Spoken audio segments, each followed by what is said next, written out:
force of your bond. A power like life itself. Unseen for generations. A dyad in the force. What's up, guys? Welcome to another episode of Dyad in the Force, episode 266. The one about Maul and Vader and Marrok and all that good stuff. We're just going to chill. We're just gonna vibe. And we're gonna talk. We're gonna hang out. Dyad monsters. We'll give Choco the grace and the leniency to join when he gets in. But how is everybody tonight? How is y'all's week? What are y'all planned for the weekend? Alone Pep is still a dyad, right? Because we are one in the Force.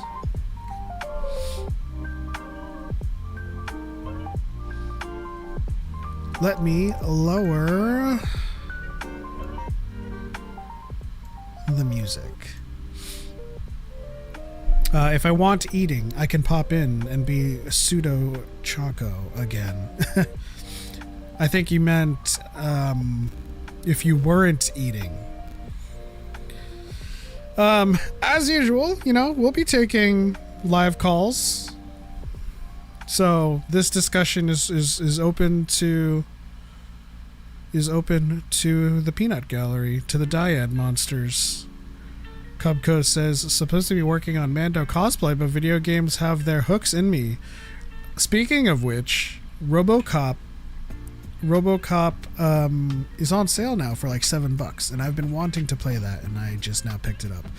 The entire bundle, including DLC, is $20, so I picked that up. It's supposed to be really good. I've heard really good things about RoboCop. I was just waiting for a sale for it to happen. How's it going, Airborne Infantry on the TikTok side? Appreciate you. Thank you for the likes. Lord Goop says, good. I'm list building for my Warhammer The Old World club tomorrow. What goes into a Warhammer club? I'm unfamiliar with Warhammer in general. Phineas says, week has been good. Thinking about seeing Fight Club in 4K in the theater tomorrow. Let's go. Although you should not have said anything about that. I've got a topic. Thoughts on the Black Flag remake. Are you talking about the resync? Is that what they are putting forth as the remake? The resync? I'm not sure. I don't really have an opinion on it. I haven't seen anything on it, but honestly, I'm currently in my Oblivion remastered playthrough, and I've been thinking about like, what if they remastered Skyrim? And so like, I'm kind of super open to remasters right now. Shout out to Darth Angel on the TikTok side. Thank you for the heart me. And thank you for the likes. Appreciate you as always. Do you think Luke or Leia or Luke and Leia will appear in Mandalorian and Grogu? It's certainly possible. Luke remained quite involved with the New Republic, albeit didn't work for the New Republic. They're still in contact, so we might see one or both of them. It's highly unlikely though, because it's not their story. But chronologically speaking, it makes sense that they're there, since Din is working with the New Republic.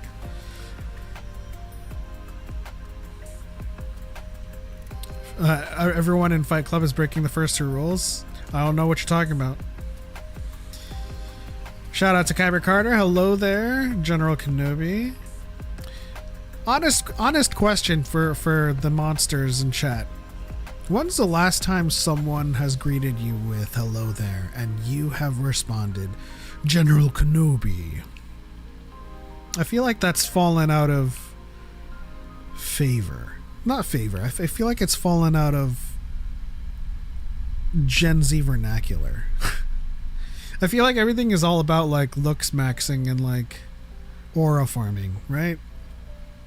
It's like someone says, hello there, and you're like, aura farming, you're standing in a doorway.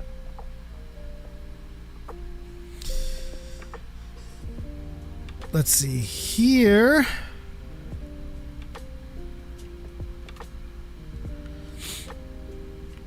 Kenny says, as someone who has not only played the game and lived the universe, I'm not a fan of what I saw. Interesting. Smart guy says, my vote is no OT characters. I think if they're being smart, they won't. But, you know, there's always room for, like, you see, like, Leia walking in the background while he's talking to Sigourney Weaver's character. You know, something like that. There's always small Easter eggs for people who really care. I can jump in if I need to explain more. You can jump in if you just want to jump in. I'm currently waiting for Choco, and honestly, if you have the link to call in, we'll take calls. I think they'll eventually elaborate on flashbacks from sequels. Perhaps. I mean, currently the Easter eggs, or rather, the cameos are present in the Anzellans, Zeb, and maybe even Chopper might show up. Who knows? But certainly, Mandalorian and Grogu, aside from like Luke, is kind of like a sandbox for all of the TV universe to make cameos. Ahsoka,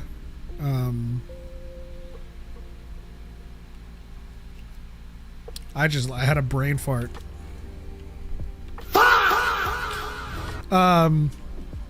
Zeb, all of the Ghost crew, you know. I think it's a sandbox for those characters to show up more so than movie characters. It's been way too long.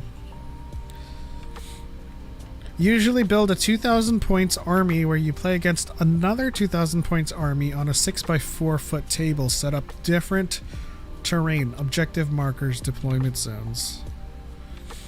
Oh, like an actual play. That's cool. Was Warhammer always like a tabletop?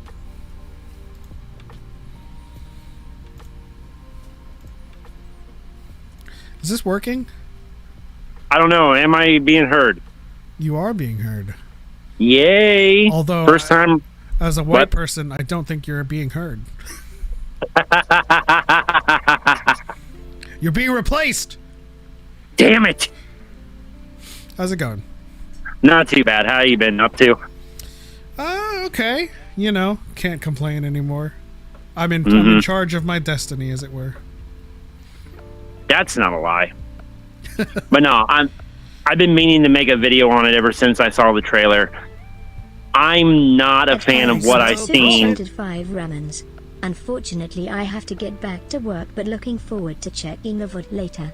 May the Force be with you. May the Force be with you. Kyber Carter, thank you for the $5 ramen drop. That goes directly into our Rebel Scum Con funds war chest. So we appreciate you. Hell yeah. Like this. Go on. No, like I said, the Black Flag Resync, I'm not a fan of what I saw. Not even close. Is it a remake? Is it a remaster? Is it a... It is a full-on remake. So they completely changed the combat system. They completely changed from what they've said, the story, which is issue number 1 with me. And number 2 is that they've completely overhauled how the environment is also interacted with. Like, I like the gameplay. I like the interactiveness of the game, but the story is a hard no for me. What's the story? That's right. You haven't played Black Flag.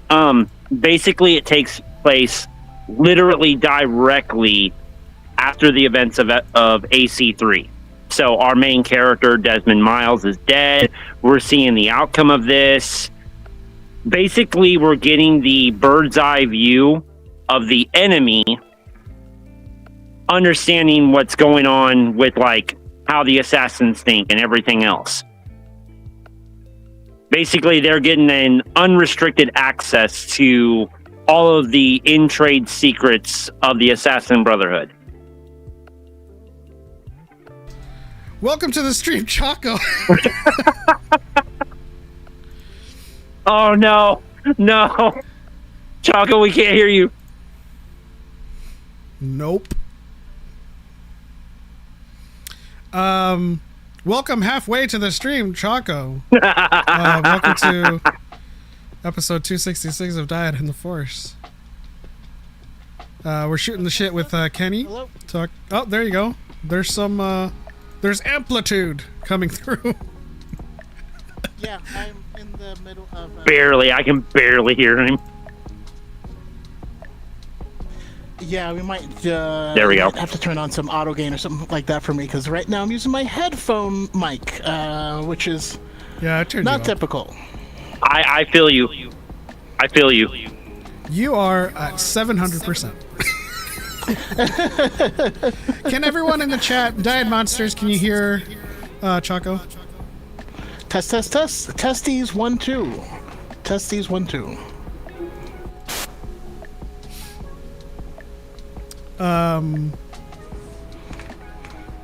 Kyber says, sorry for cutting you off, Kenny. It's alright. Actually, let me move this down to a more... I'm gonna cover half of your face with this.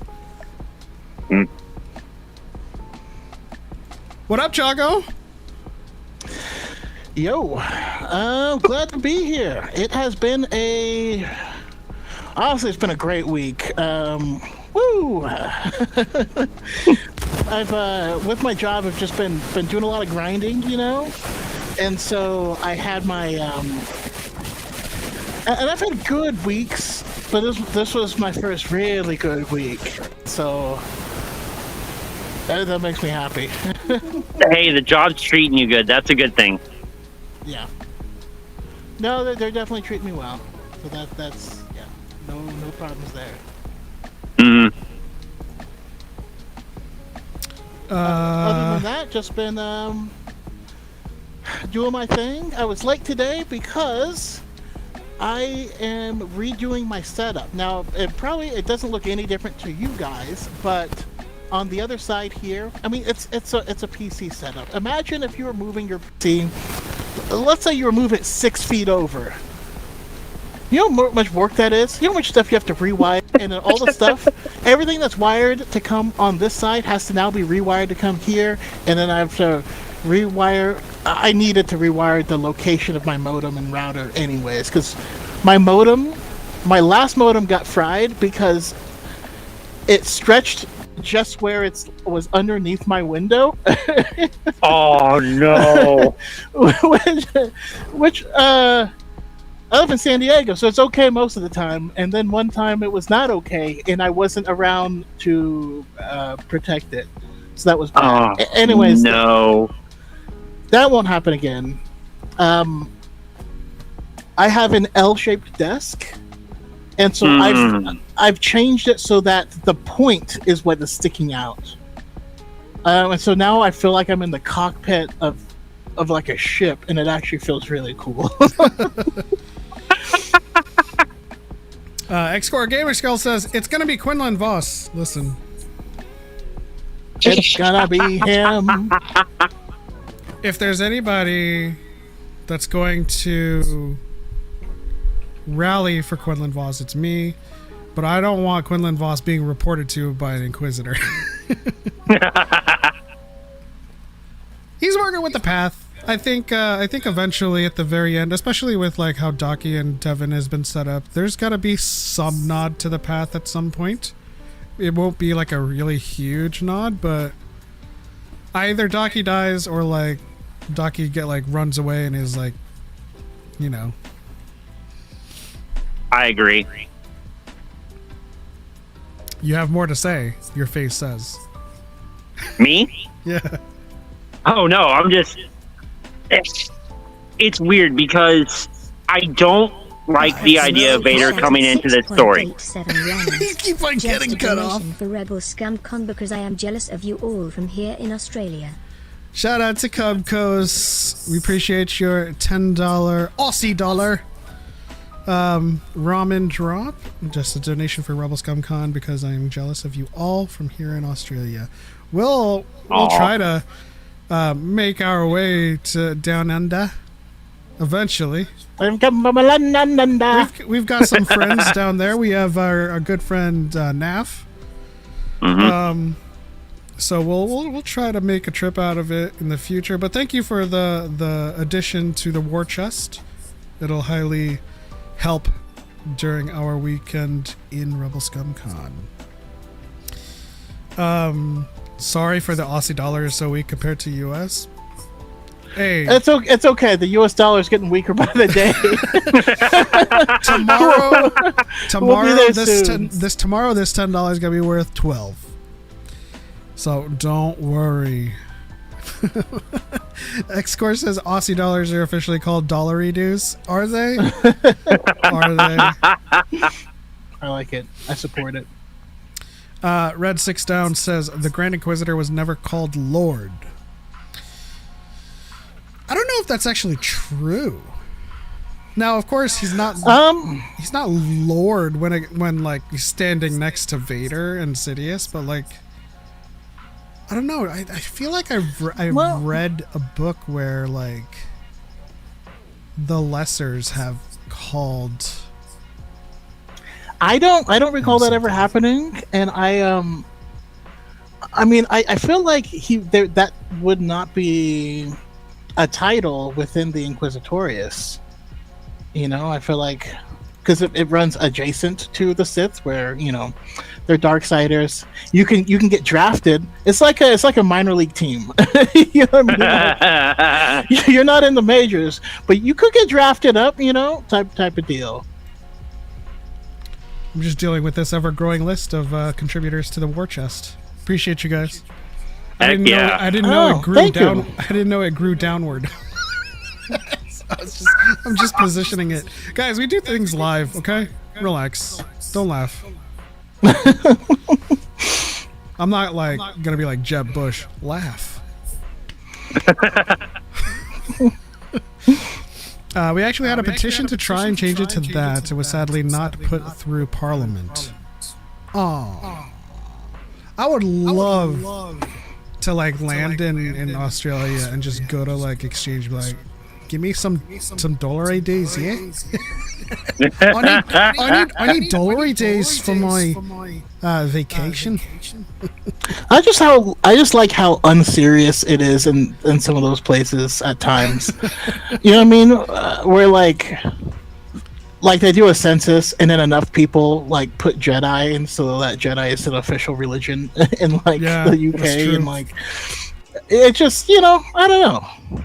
Are you kidding me? It was like that here when we brought in Klingon as an official language. Oh, okay. I didn't realize that actually happened. Oh, hell yeah. Like, there was if memory serves, I think there was even a hardcore Senate debate to even allow it as an official language. I do know that there were places where you could, like, schools where you could major in it. Right. Shout out to Hello for the 2 roses. Appreciate you. Shout out to Amber Medina in the TikTok chat. What's up? Hey Amber, it's been a while. Oh, I thought your camera went completely night vision, and I was like, dang, you ain't that black. Anyway, we don't need no night vision. Wow. Sometimes. I'm curious of Marrok and the 11th brother, the Crow, fate in this series. When they are next defeated, they seem to lose their corporeal form. What's the timing between this and Tales with Ahsoka? Whew. I don't know. I don't know exactly where this is. They're pretty close in timing. Oh, no. Sorry. Ahsoka begins right after, but like there's a little bit of a time jump. She's in, she lives with the other family when the sixth brother first catches her scent for a while, where she meets a Force sensitive girl. Then she flees to Raeda. She works in Raeda for like more than a season, right? Feels like it's like a year. It was a couple of seasons because she mentioned that she's been on this planet for a good minute. Yeah, and then they come, and then she leaves again, and then that's when she meets up with Bail and them and Leia. Oh, actually, that's probably the best way to tell, because she meets up with a little girl Leia, and she's walking around and doing stuff. So, what was she, 3 or 4 there? That kind of gives us a time frame. And then by she's 10. In Obi-Wan. Yeah. So she's like a toddler by Ahsoka. So Ahsoka's probably what, like 16, 15 BBY? That's what it's feeling like. But it's hard because these books span time periods. So we're like, at what point, Like the Rebel Alliance is well underway by the end of it, of that book, X-Core says, more than a season. Shout out to Spooky Kitty in the chat. One of our favorite monsters says Aussie dollars are actually called dollars. Dollars. Cubcost says $1 are also acceptable. See, this is what I'm talking about. Like, I want to take a old timey taxi in Australia. Right, and then I arrive at the hotel, and it's like, that'll be a $65 a day. And I'm like, I only have dingoes. Do you accept dingoes? You know what? I now have a new hope. I now have... We all do. I now want them to meet Quinlan Voss, and he's on the path. And then there's like a teenage girl working with... this is in the future, and she introduces herself as Hadala Fardi, and you're like, don't you over the path? And and then like 4 of us nerds are like fist pumping in our chairs, and everyone's like, oh, that's cool. What species was Hadala? I think she was human. That'd be cool, honestly. We need more like esoteric references for us to be like, hey, that's them, so that like the tourists like complaining about, I don't know, you bring them in as like a queer character, and they're like, see another one, and they go, hey, they you know what, this character has existed for 10 years. I just love it when they complain about something that's been in Star Wars. That's all. It's just like complete exposed. Oh, it's just the same thing with the whole Avatar discourse right now. Everybody and their mom's like, Horus destroyed the universe and all this. That's why they had to do a movie. And I'm like, no, that's because you didn't pay attention in the sequel series. What are you talking about? Yeah. Why does Korra get the blame for the line when like she was getting her ass beat? It's not like she did it. I know. I'm right there with you. Let's see here. That'll be $62 a days and 99 dingoes. Archive says, how many dingoes to $1 a day? I think it's about like 50 to 1. Yeah. Oh, okay. Sorry. Random Airbender question for you guys, though. Because Aang is a pacifist and he doesn't kill. How many people do you think he's killed? The same amount of people Batman's killed. All I'm saying is if you use wind and you sweep someone off of a boat into the ocean, Can you be like, well, I didn't kill him. They were alive when I hit him, and you're like, yeah, but he drowned. It's those, I'm actually going through my mind right moments, now. It's those moments where like something happens. It's not like immediately or directly lethal, but like while you're reacting, you're like, oh, he did. Like, you know what I mean? Like falling into the ocean. He's like, oh, a shark gonna get him if nothing else. Or what about that time at the North Pole when he turned into a monster and decimated a fleet? I feel like not everyone was okay. I could be wrong. Not a lie. Yeah. When he turned into a giant avatar koi fish like that, wow, okay. People also have died. Of natural causes. Gravity is natural. That's true. That is true. People have died to like delayed brain trauma. So like there's that like where like they do like some ridiculous move on them and then they check their pulse and like, okay, he's alive. But then like he's brain dead.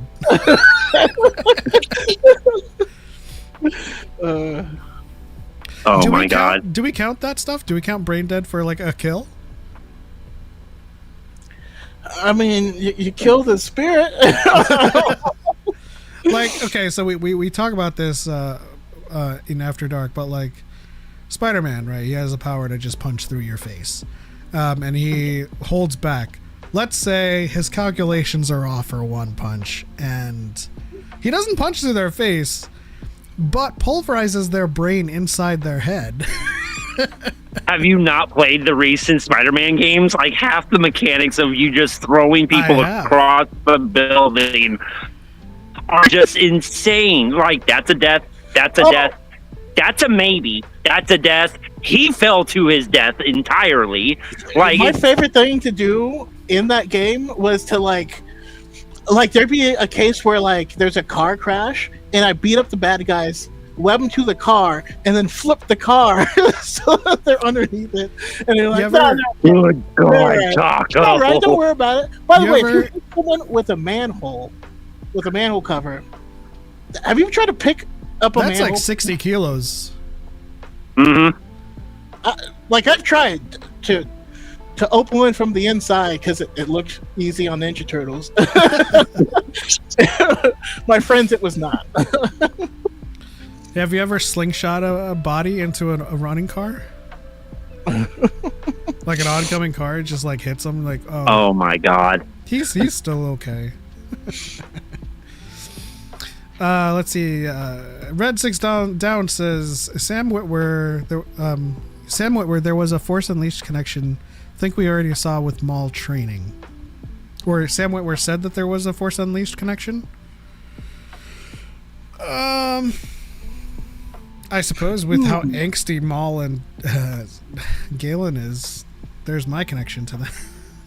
Yeah, I didn't see a connection directly.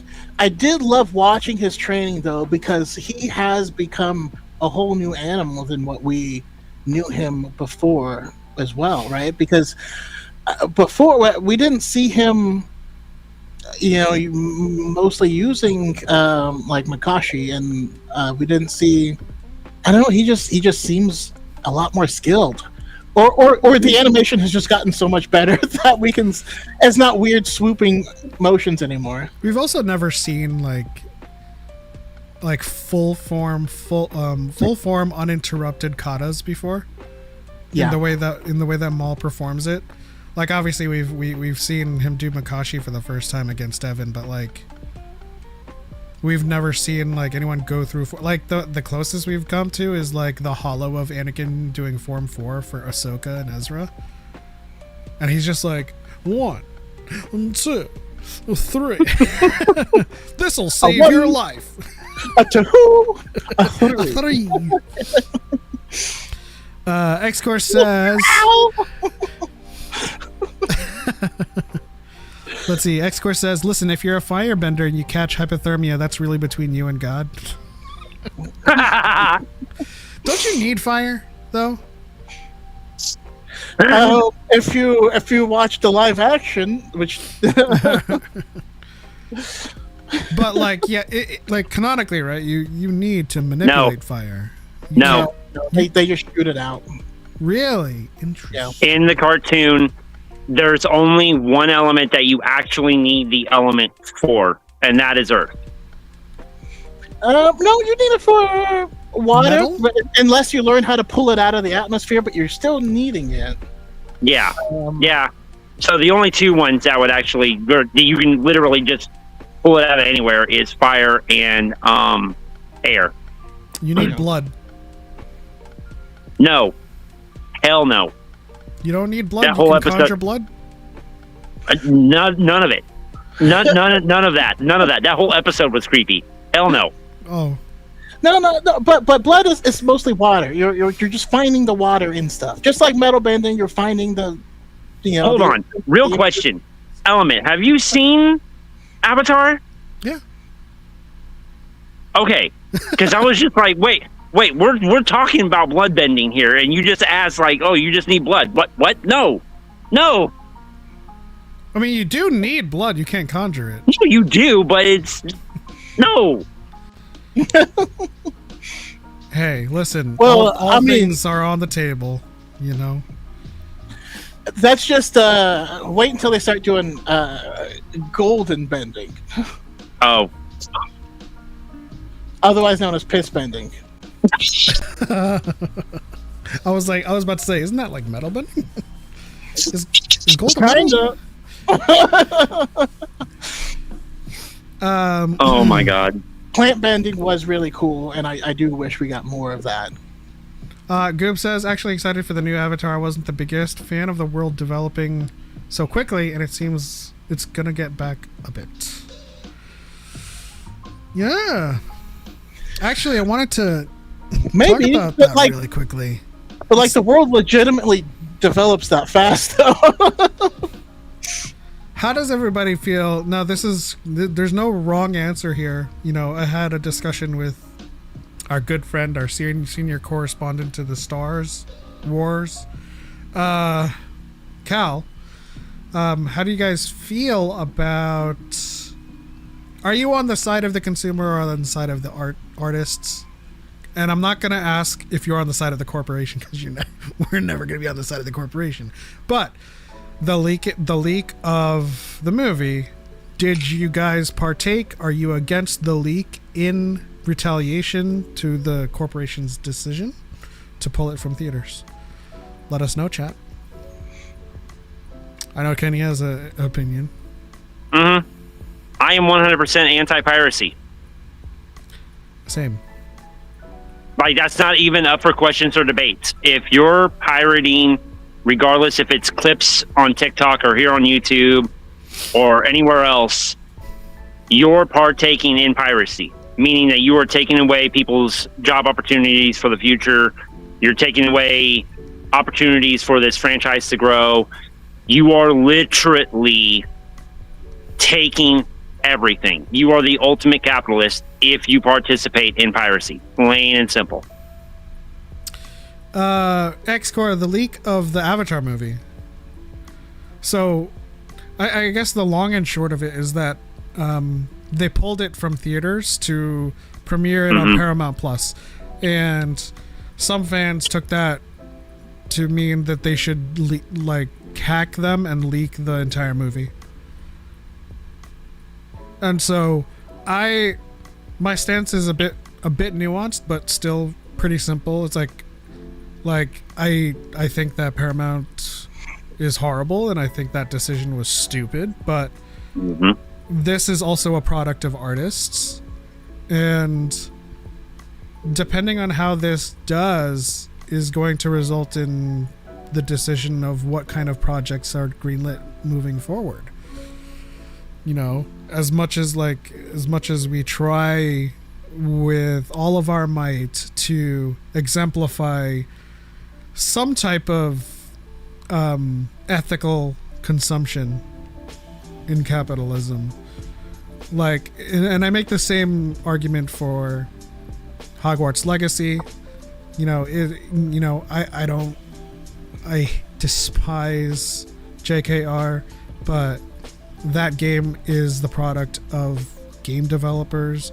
And then people will say, they've been already paid. It's like, yeah, but that doesn't account for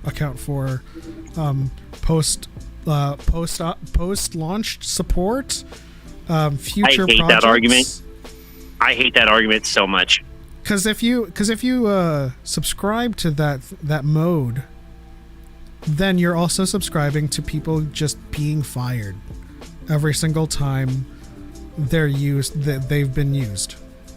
Let's say I get hired to work on a game, that game releases, I get fired. There's no potential for support. Oh man, I've frozen. Okay. I was wondering what was going on. I thought you were like just waiting. I was like, sitting pensively, and I was like, oh, I'm about to say my piece, and I didn't move, and I was like, oh. Give me 1 moment. My hand's hurting. I'm gonna go grab my stand. Give me 1 moment. I have a little Cubcost says I have a little leeway when it comes to piracy. For me, it comes down to, is this accessible here in Australia? And we often don't get access to everything. And piracy is a game of, availability, right? And I think most of like the rise of piracy comes down to streamers just pricing people out. And that's something that's going to result be as a result of that. But I also think that, like, here's where my nuance comes in. One of the artists for Avatar came out and said, we would much rather you pirate it when it is officially out, right? And I kind of agree with that, because that way it's like, it's in the mind share of people. People are going to check it out because it's being properly marketed and it has a chance to make its rounds through official channels. And then if you want to pirate it, whatever. But like the act of leaking it is something I'm not behind. Lord Goop says, oh yeah, it makes sense as to why it's so developed. I just don't personally like it being so. Still completely understand though. All right. So here's where I stand on the whole thing. Well, actually, let me clarify. Are we talking about how we feel about piracy as a whole, or are we talking about this particular situation? I didn't say anything about piracy as a whole.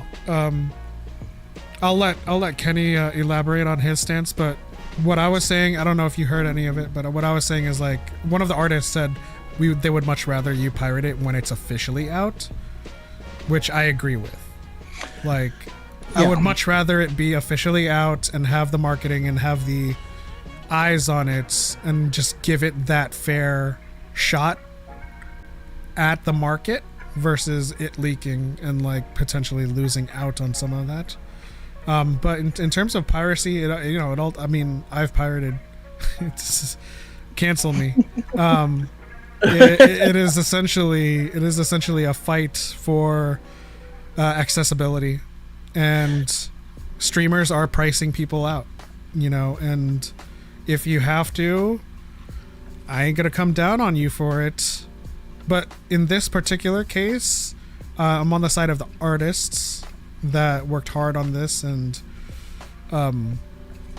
are basically having their chance in the spotlight to be taken from them.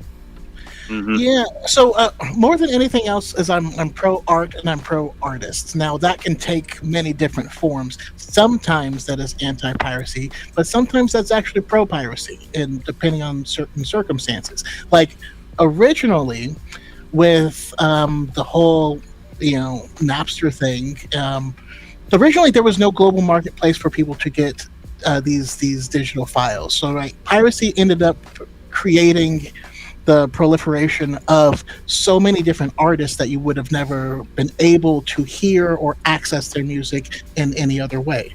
It actually led to a mass opening up of that, and also there's a lot of very predatory things that happen in some of these industries where you're unable to where the studio is intentionally holding things back or preventing you from accessing or creating gates from access, which is kind of what the case is here.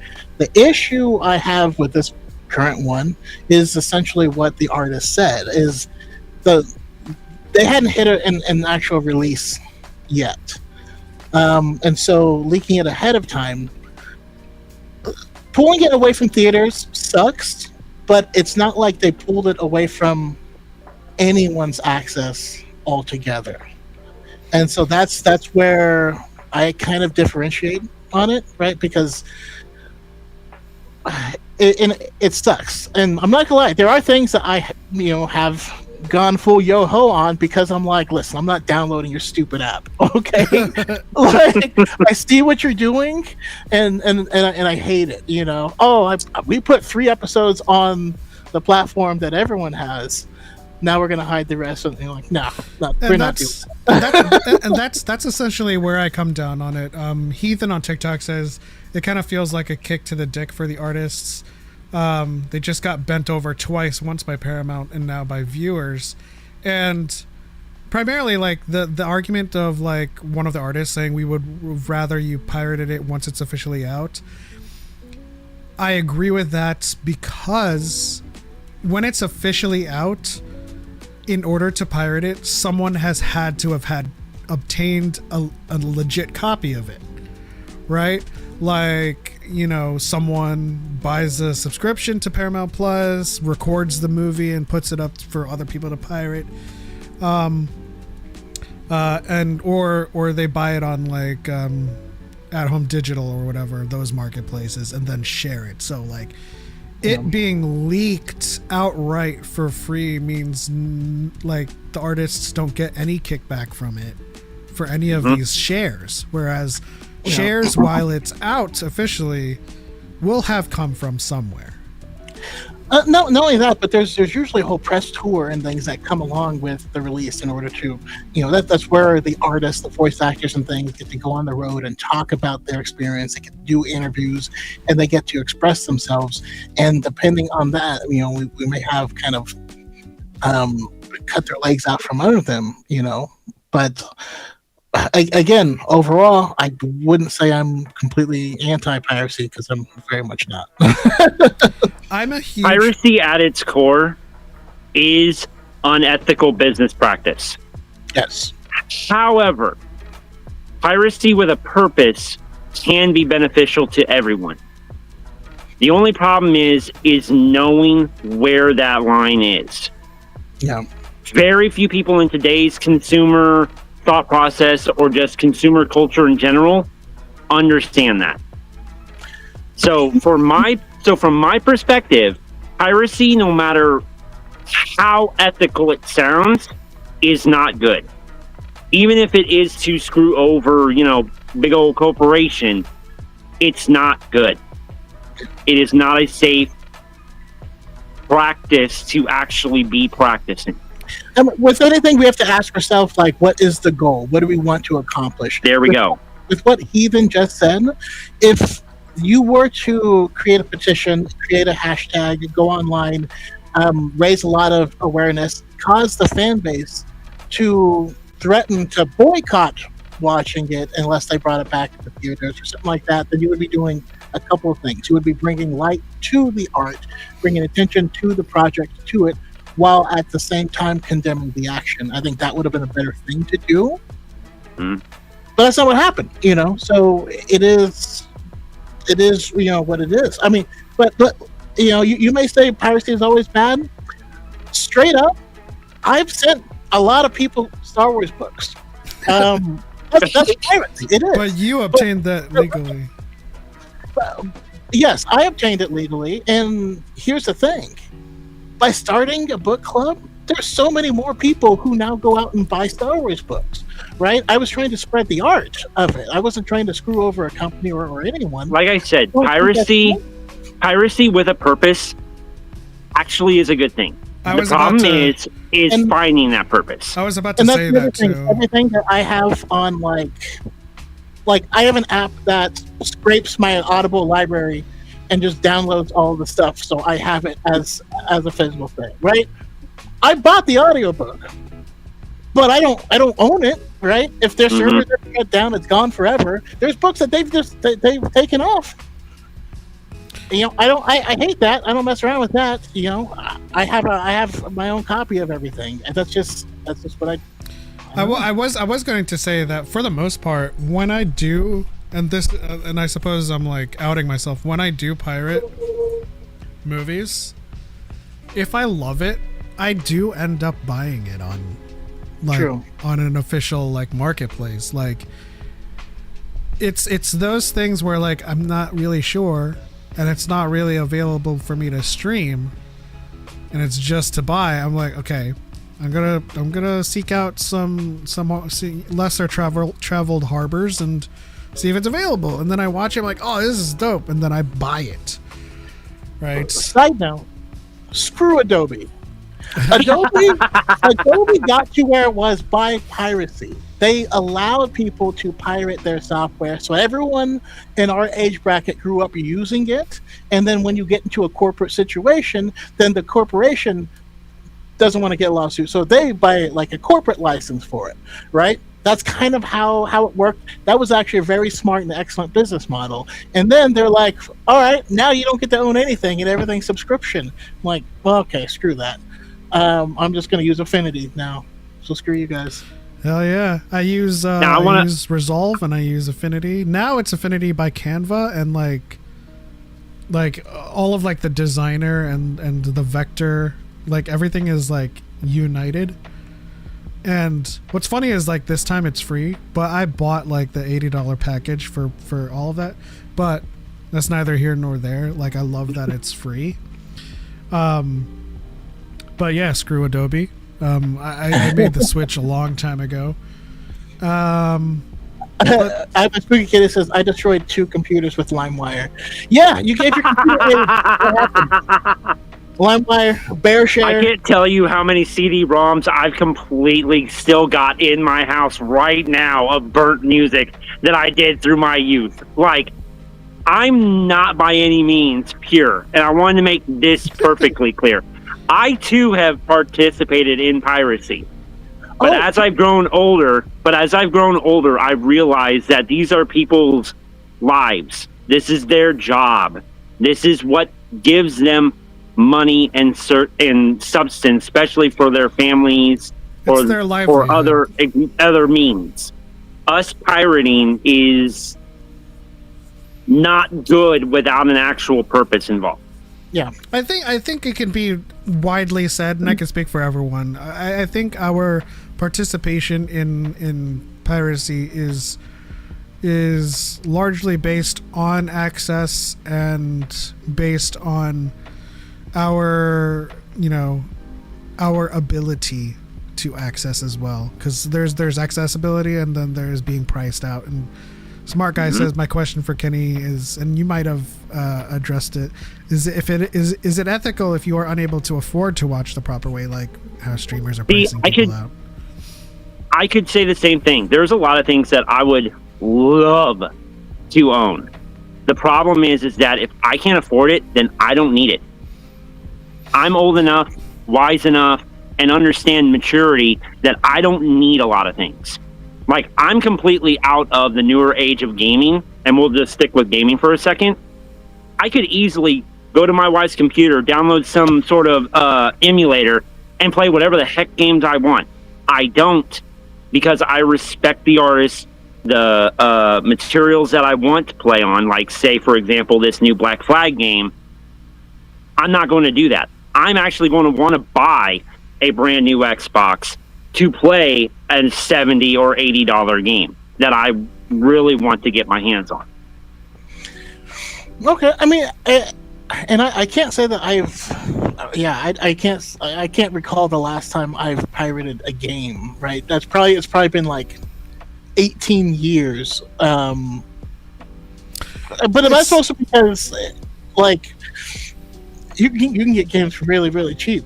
You know, like I go to G2A, you just gotta become a PC gamer because there are deals all over the freaking place. You know. You also have to get used to just not being a day one gamer, right? Like today, I've been wanting to play RoboCop Rogue City, and like it's all positive reviews. I've heard so many good things about it. Today it's on sale for $7. I'm gonna get it, right? And I think for me, pirating has always been about accessibility. Like with what you said about like MAME emulators and arcade emulators, I did all of that. But as soon as like MVC, SVC Chaos, and all of like the SNK games arrived on Steam, I bought them, right? Because I didn't have access to those games. Either they were only available in Japan or they were only on arcade cabinets. And so like whenever it's made available and I have access, then I will put my dollar forward. But you know, without access, you turn to those things.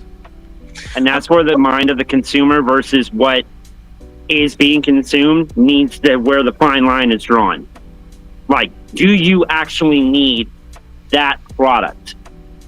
Like, is it something that you can go without, say, a year?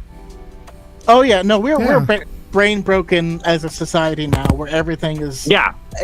You know, they're clearly wants, but we just put them in the need category because we can't help it. But when it comes to gaming, honestly, it's probably better not to be a day one gamer. There's a package of things that come out, you know. I've been playing Crimson Desert, and I absolutely love the game. They've been releasing patches and updates and things like crazy, and I'm like, man, it would have been different if I started 3 weeks later. But I'm happy with it.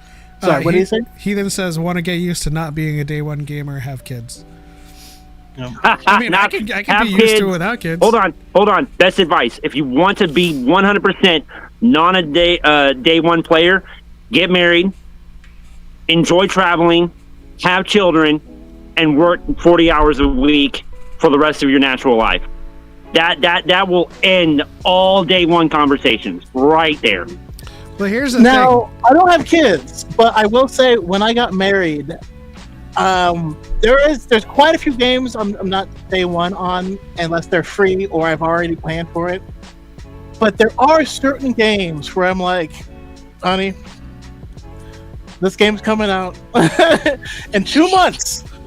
I'm letting you know ahead of time. There's 2 months. I will be unreachable for about 4 days. This door is to remain unopened. I'm taking time off work, and I just need you to understand. I'm gonna keep prepping you this. I had to do that when Spider-Man came out. To Choco's point about becoming a PC gamer, I think it's a lot easier for PC gamers to not be day one gamers because we're used to Steam. We're used to a lot of like publishers going on sale. Like right now, I forget who's on sale, but I think there's on Steam, there's like a huge EA publisher sale.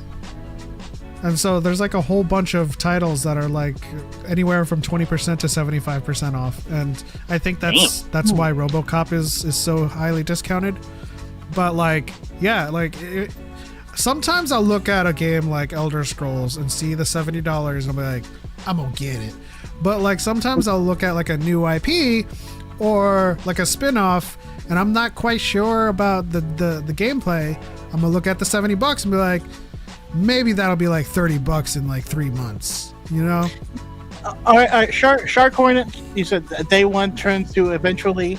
Shark Hornet and Pep, how many games in your Steam library do you own that you have never booted up? How many? More than 10? Me? No, it's just a thing that happens when you become a PC gamer. You end up. It's easy to not be a day one gamer because I probably have like 100 games I own, and I haven't launched it once. And so instead of playing that new game, I can go do one of those other ones. I still have 5 Switch games that have not even been opened. I have a total of, what is that? Plus 23. I have a total of 335 games on Steam. My I God. don't know if I've played 335 games. Because I also look at my like installed locally, and that's like only 23 games, and I'm pretty sure like I've uninstalled some games that I've beaten. So I know, like, America's Army, when did I get that? Like, I've never played I don't even know that. what this is. Yeah. There's a lot. Arma too. Like, I'm really not a Arma player at all. There's a lot I'm like, that's on my... Sometimes there's like Steam sales where it's just free and I like click on it to add to library. Yeah. So, That too. It's even plays... the chant! I've never loaded up the chant. I heard great things about the chant. Oh my goodness. Contagion, Control. Watching Element just going like, oh crap! This like live on TV is hilarious. I Choco has opened my eyes. But even people, even on consoles, the same thing, because, the PlayStation Store, every month, there's like a couple games that'll be free, and you're like, I've never heard of this. I'm not going to download it, but I'll get it, so it's mine. We'll see what. Done it so many times on the Xbox. Many times on the Xbox. I've had it where you go months without actually playing the console, but you just hop in once a month to collect whatever it is. Exactly. I do have another piracy question for you guys, though, because I want to talk about the comic book industry. Because it is a real problem with comics, but at the same time, there's a lot of exposure and stuff that comes out of it. There's a lot of things that people... My answer will be always piracy. No, like I'm going to make this state clear that I will never judge others who do, unless you like legitimately like, hey, I pirated this. Who wants it? Like being a freaking that weasel guy from Zootopia. Yeah. that kind of person. But I'll never shade on anybody because I done it too. But now I am a 100% no piracy person, including in comics. Don't get me wrong. You're not wrong for the exposure thing. Like, that makes total sense. Especially from a consumer side, because you're still supporting the artist, even if you're the only one who has that copy of whatever comic book that is being published out. Yeah, Smart Guy says, please use your public libraries when it comes to comic books, anytime you can, at least. Yeah, Libby. Great, fantastic point, Libby. Yeah, use that for everything that you can. In addition, like I now have some money, so I buy all of them, right? Again, it's all about access. And yeah, it was largely about access for me. And stuff I love, I still go back and buy again. I will say this, though. For the comic book industry, please, please, please, if there is something that you guys are really excited about, really love, especially if it's not the mainstream. I don't care what you do with Batman titles or Superman titles, because those are not going away. Don't matter what they are. But for anything that's not one of those, find a local comic book shop that's a mom and pop and put it on a pull list. Whenever they're looking at what things to renew, honestly, they don't even care about the in-store purchases of it. All they care about is the pull list sizes. So anything that's indie, anything that's smaller, anything that you really, think there needs to be more of in the world, put it on a pull list, please. Also, that relates to new IPs as well. I know a lot of people are like, oh, we have so many remakes and remasters and like sequels. We don't have anything. We don't have anything original these days. And then like Sinners comes out and like you don't go and see it.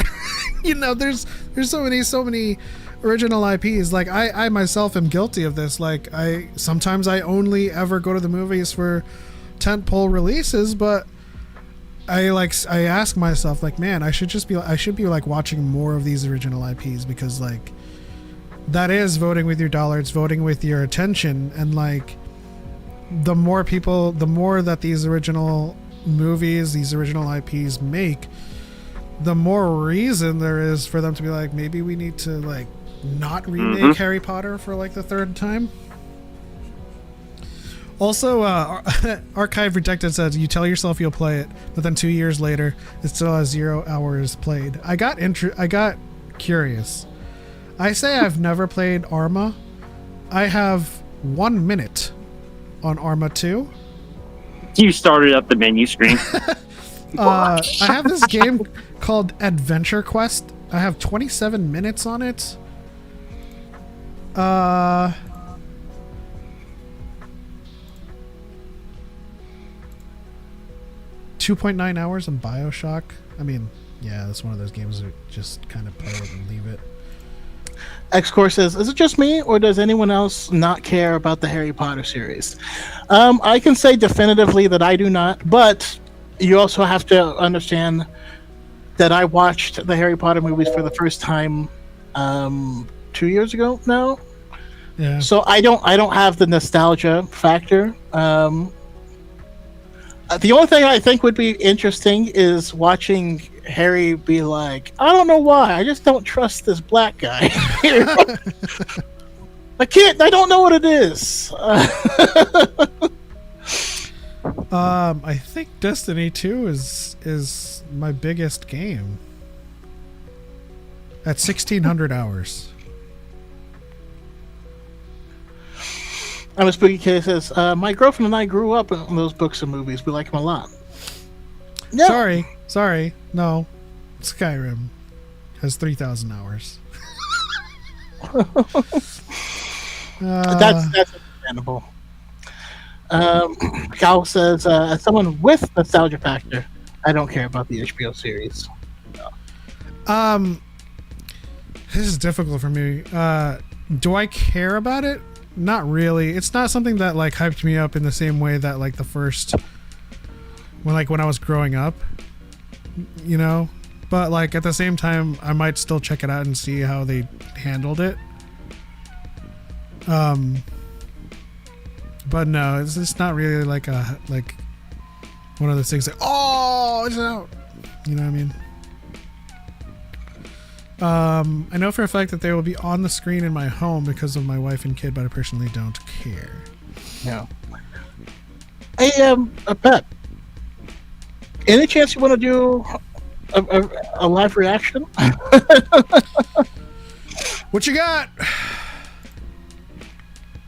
Well, something I did not know, but Malik sent it to me, is there's been a release of the trailer for Clayface. I did. Which I did have not see seen. that was out. And here's the thing. I mean, DC has the chance to do something truly special with what it's doing right now. A real chance to look at a technical B level character in the DC universe. Count me in.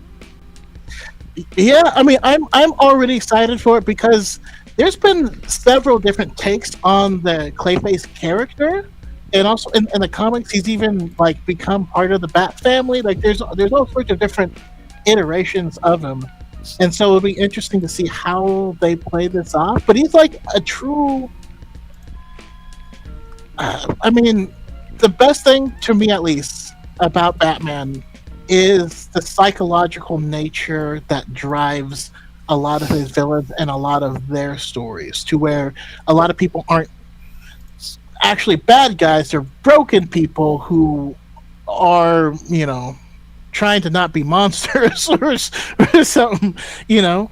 And so, yeah, I'm excited to see what they do with it. And especially after watching, I mean, did you watch Penguin?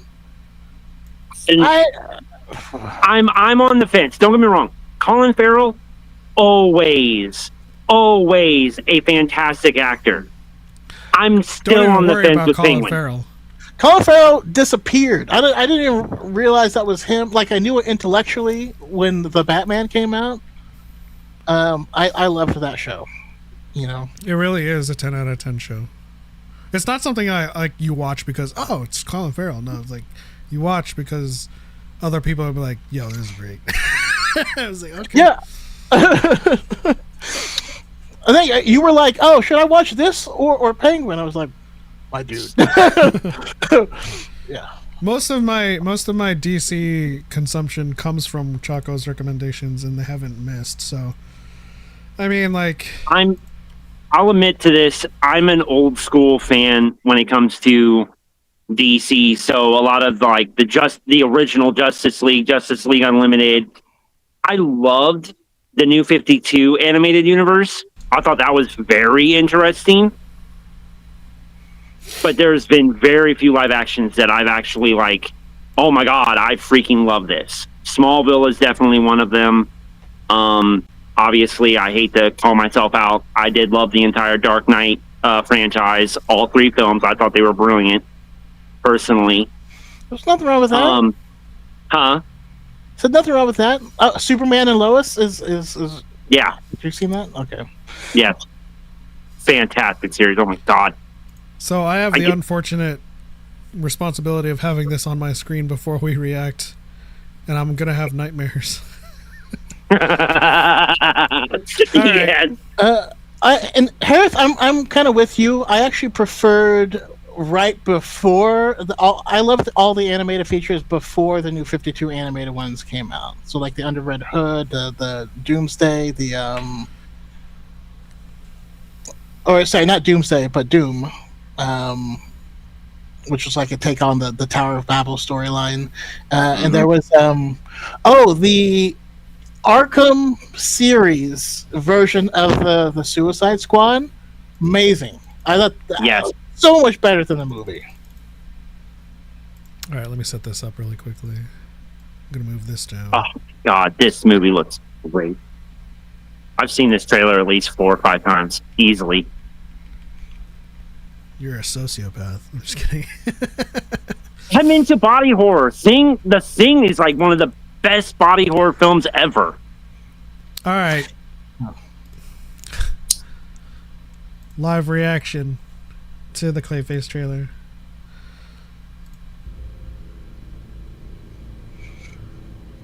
This gentleman looks like he has seen better days.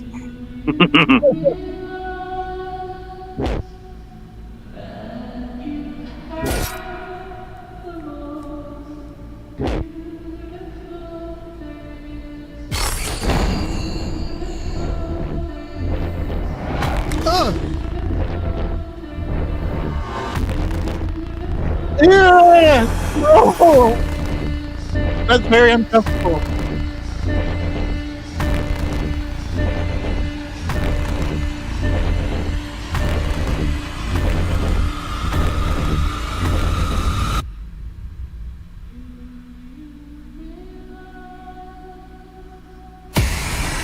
Oh.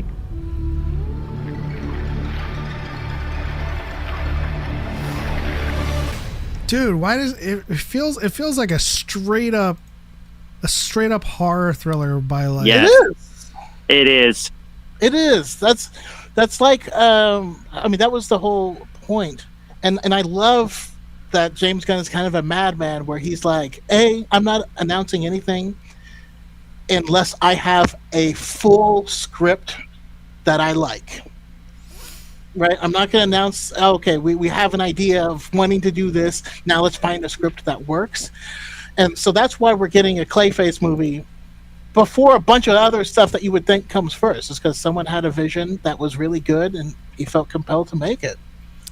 Man, this is gonna be great. Like, I feel like this is something that we've been talking about for like Star Wars or even like Marvel. It's like they need to go into like genre storytelling because like some characters just don't lend well to a universal fit of like a storytelling. Like it's one of the good reasons why the most recent Batman film was so good because it felt very noir instead of just an action beat 'em up superhero story. I'm looking at this trailer and all I'm doing is transposing Clayface with like Star Wars elements and I'm like, that would be dope.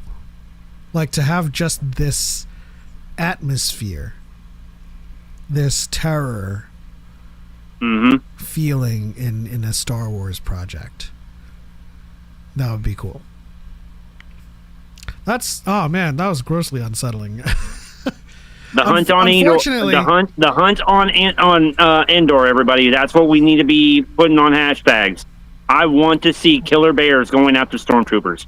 Unfortunately, I feel like this movie is going to be too woke because they're making the white guy ugly in this, and I don't know, man. They always do this, right? I vote for ugly white people right here. Ugly white people. Let's go.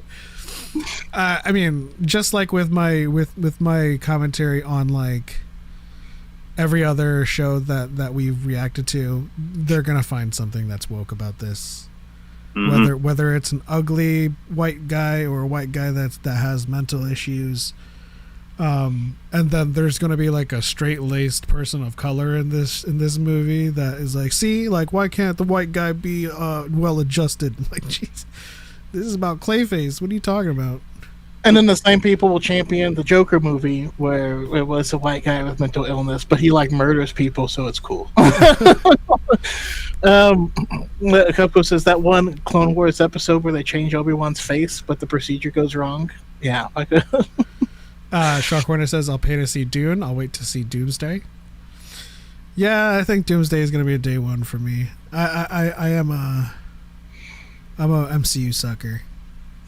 Doomsday will be a day one for me because I'm a Doom sucker, and that sounds weird. But also, it's going to be day one for us because we're going to cover it. That's true. That's true. Content creators also don't have a large say in some of this stuff. We're going to cover that. We're going to cover Mandalorian and Grogu. It just comes with the territory. Now, we talked about this earlier with Kenny, and it showed up when I opened up YouTube. So I thought we should watch it. Oh God. I'm a Freaky Kitty says ugly white people already have a group. They identify themselves with red hats. How's it going, Eating Black? Hey y'all, looking forward to the Eric Dyad crossover when it happens. Listen, this is day 3 of contacting Eric. Yesterday, we got in touch. He said, "I'll reach out to you tonight," and tonight passed. So I'm gonna continue to reach out. All right, so this is supposedly me who likes red hats. Yeah, no, I like hats, and I have a couple red hats, and now I can't use them. Well, now I made some that I can use strategically. Oh my God, that gives me not to take anything from Eric, but I feel like Kenny would do well with the name Kenny Debunks. Kenny Bunks. Kenny Bunks. Okay, Resynced. Kenny said it was a remake. It is a full-on remake.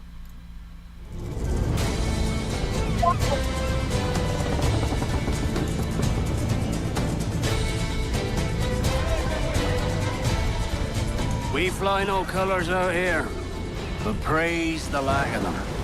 What does that black mean? Flag signal nothing but your allegiance to man's natural freedoms.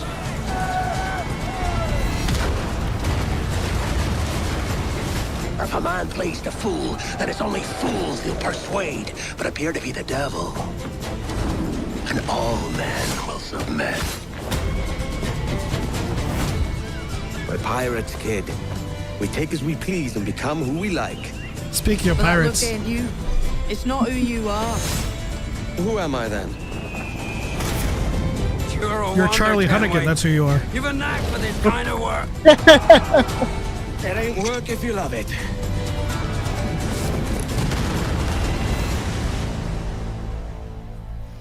Resynced. It doesn't look like a remake.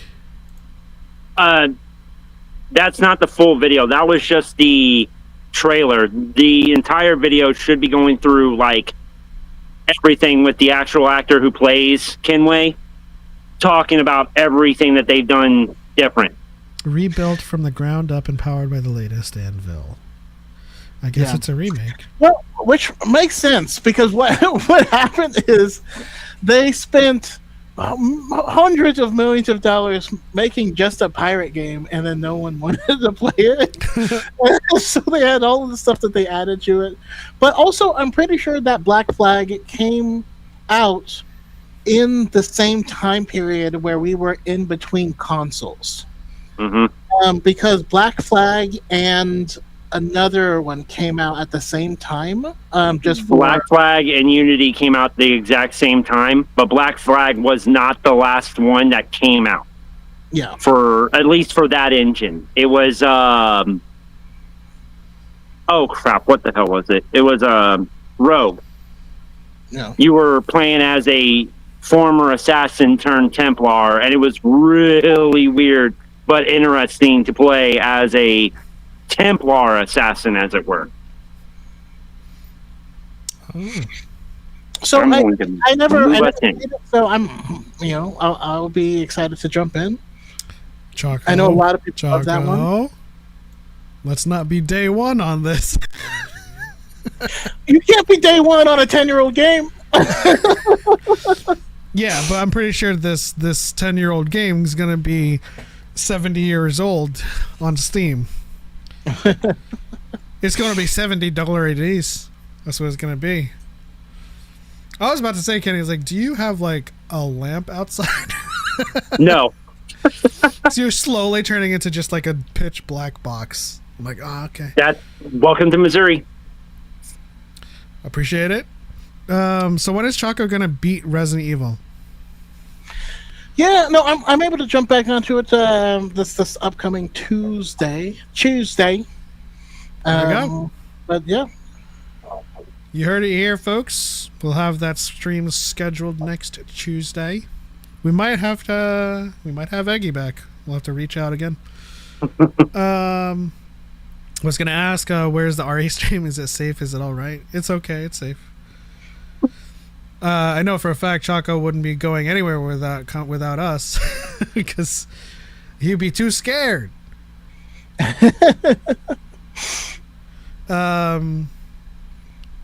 So yeah, let's talk about. I know we haven't talked. We talked about it slightly. We have a poll up that says, "Is Marrok reporting to Vader?" And the poll says 68% yes, Vader, 14% no, Grand Inquisitor, 18% no, Palpatine. What's on your mind, Choco? I think it's Vader. I feel like this is one of those cases where, like the executives at DC once said, "Man, if we ever do Batman versus Superman, we're out of ideas." And then like the following year, it was like Batman versus Superman. They're gonna do it, I mean, and it makes sense because at this point in time, that's where he is, right? Vader has been gifted the program from Palpatine, and he is the worst teacher. He's just like, if you do bad, he chops off your leg or whatever. But I can see them sending low-level ones. They can't handle them all, and then they step it up, and then they can't handle them all, and then we end up in a final showdown. And I think they have to send Vader at some point in time. I think Vader is going to try to do them himself, and that's why on Malachor he's like, I can't take this dude. Like, come on, y'all gotta help. Oh, that's true. So that's another question, I suppose. And Kenny, you can chime in as well. Is it Vader? Mm-hmm. And do you think Vader eventually shows up? It is Vader. It's 100% Vader. I've been 100% against the idea of any legacy character, including Sith-like knowns. This includes Grand Inquisitor and other known Inquisitors. I love the idea of just these two randoms that we really haven't had much on-screen presence being center of attention against Maul. It made way more sense. However, as of the last episode, it is quite clear Vader's involved. It is quite clear Vader is going to show up, whether at the end of this season or somehow in next season. Now here's where I throw a wrench in all of this, because I agree with X-Core. What Marrok says to whoever he's reporting to is, I can confirm Maul is alive. Sidious is the one that tried to kill him and Talzin with Dooku. And I don't see, or at least I can't fathom a world where Vader is trying to confirm the status of Maul. Here's my question to counter that. What timeline are we at where Vader gains control of the Inquisitorius? I mean, almost immediately. Okay, because I knew there was a comic that dealt around that, on how he was basically gifted the Inquisitorius. Go ahead, Choco. Oh, I just said that's a Vader 2017 run. That's right where it starts, basically. Yeah, but the guy at the house had a hood on, right? Or am I crazy? At the house. And not house. What house?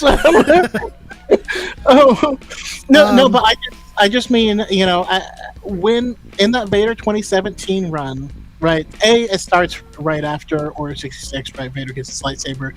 Then the next arc is when he runs to the Grand Inquisitor. They fight, and then he kind of gets gifted the program, and we see their mission. There is a list of known survivors that they are going to be hunting down.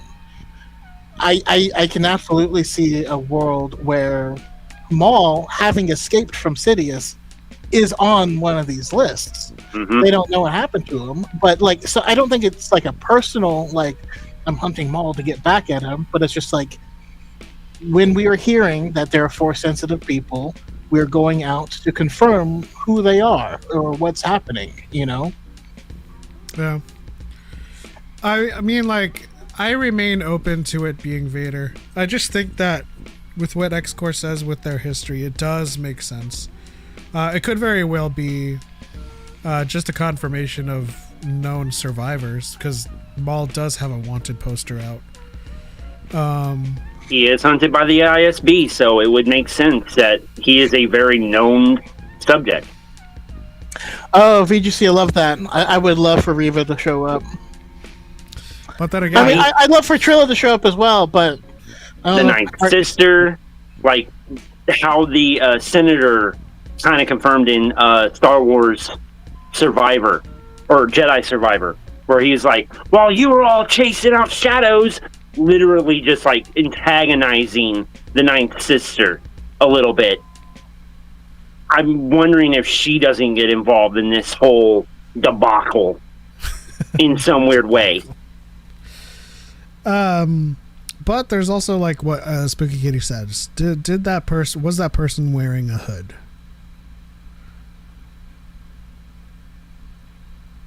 It's hard to tell. All we saw was a background of what looked like a cape. It could have been a cape. It could have been a cloak. It could have been anything. Yeah, I just know that Vader doesn't not wear a hood. Yeah.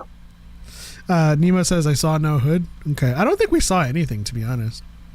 We didn't. I think we saw the luminance of a hollow. That's it. I seem to be out of music.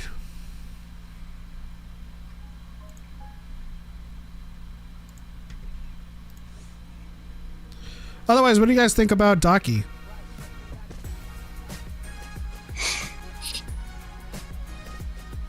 I personally love how this series has definitely re-looked at how we look at characters.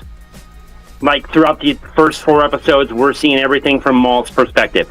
We're barely getting any like engagement with Docky or even with Devin, and barely a little with Larson. But that one episode in episode 5 where we took Maul completely out of frame, and it was all nothing but Devin and Docky's story, or at least their perspective of things.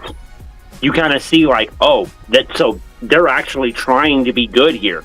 We're actually looking through this show from a dark, evil lens. Okay.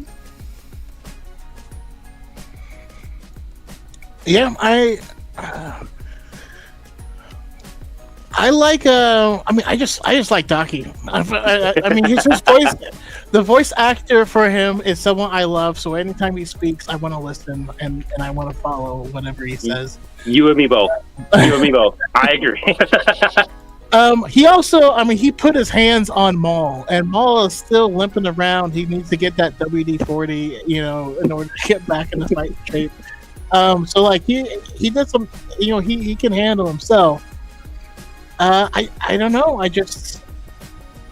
I also like it turned what I thought the story was going to be on its head, right? I thought that they, and again, is my own like prejudice. I almost thought this show was just going to be for the Chuds, and that it was going to misunderstand the Jedi completely, and display that through this character to make him be like, no, we only do what is right and be really preachy, and then that's his downfall. But he's like, no, we're only trying to survive, and they made him real, they gave him texture, and so now it means that their conflict that they're inevitably going to run into is very natural and also the way they end up split up at the end of this mission. She's going to see like, no, I want to fight, which makes sense for someone so youthful, someone who hasn't truly experienced war and battle like everyone else in the galaxy who's older than her has.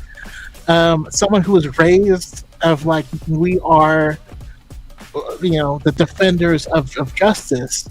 Now we're going to sit this fight out because it's hard. That doesn't make any sense.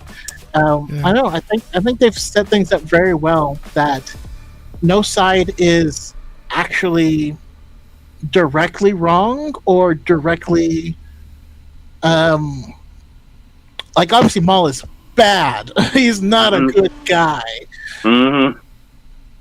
But he's also not the ultimate evil that is, like Palpatine is evil incarnate. He eats evil for breakfast, right? That's just there's no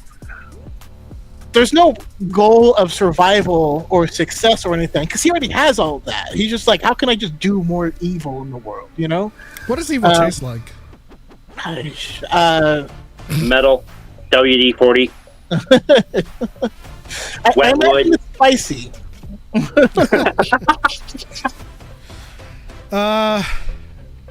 We also have a guess that Maul edition, Maul Shadow Lord edition. God. So I'm just telling you guys ahead of time because I know last time we did a Revenge of the Sith one and I forgot to tell everybody it was Revenge of the Sith, and Choco got visibly mad. Like that would have helped if I knew. Nemo says Docky will survive until he doesn't. I feel like if Docky doesn't die, this is our chance for someone from the path to whisk him away. I have an actual hot take. I think Docky will survive. We'll see that ultimate battle between, Docky, the Inquisitors, Maul, and Devin all fighting. But out of nowhere, Vader shows up, kills Docky, and their fight, like Maul and Devin are fighting. Somehow Devin escapes. The path finds her, and they give her the option that she's been looking for that isn't with Maul. Oh, interesting. That totally goes against our prognosis of Devin's story. Like, obviously, I'm biased. I'm giving her the benefit of the doubt. I want her to stay good. I don't want her to go down that Darth Talon angle, Did which you, we all did know you the watch our reaction? I was like, when she was fighting, I was like, I like this girl. Like, I want her to stay on the light side because everyone that falls to the dark side loses personality. They stand in doorways and they aura form, and like there's nothing left of them, right? Who on the dark side, and anybody in the chat, monsters, reply to this. Who on the dark side truly has personality?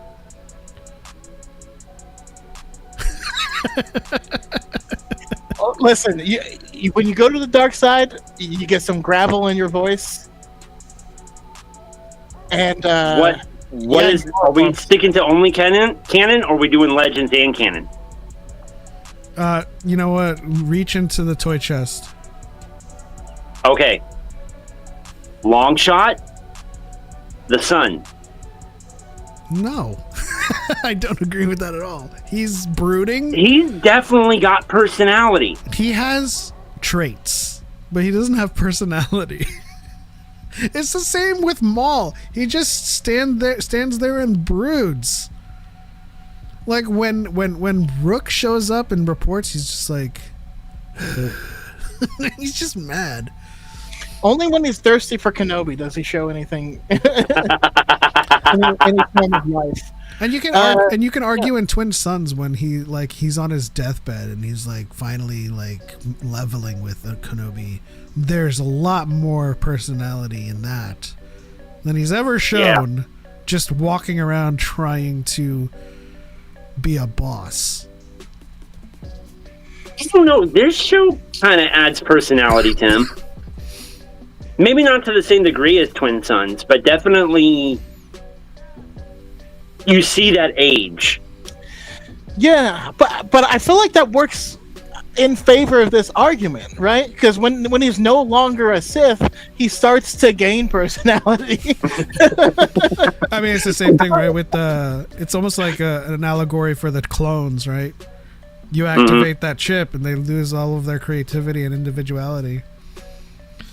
Yoda didn't develop a personality until he was... What are you talking about? Did you watch Clone Wars?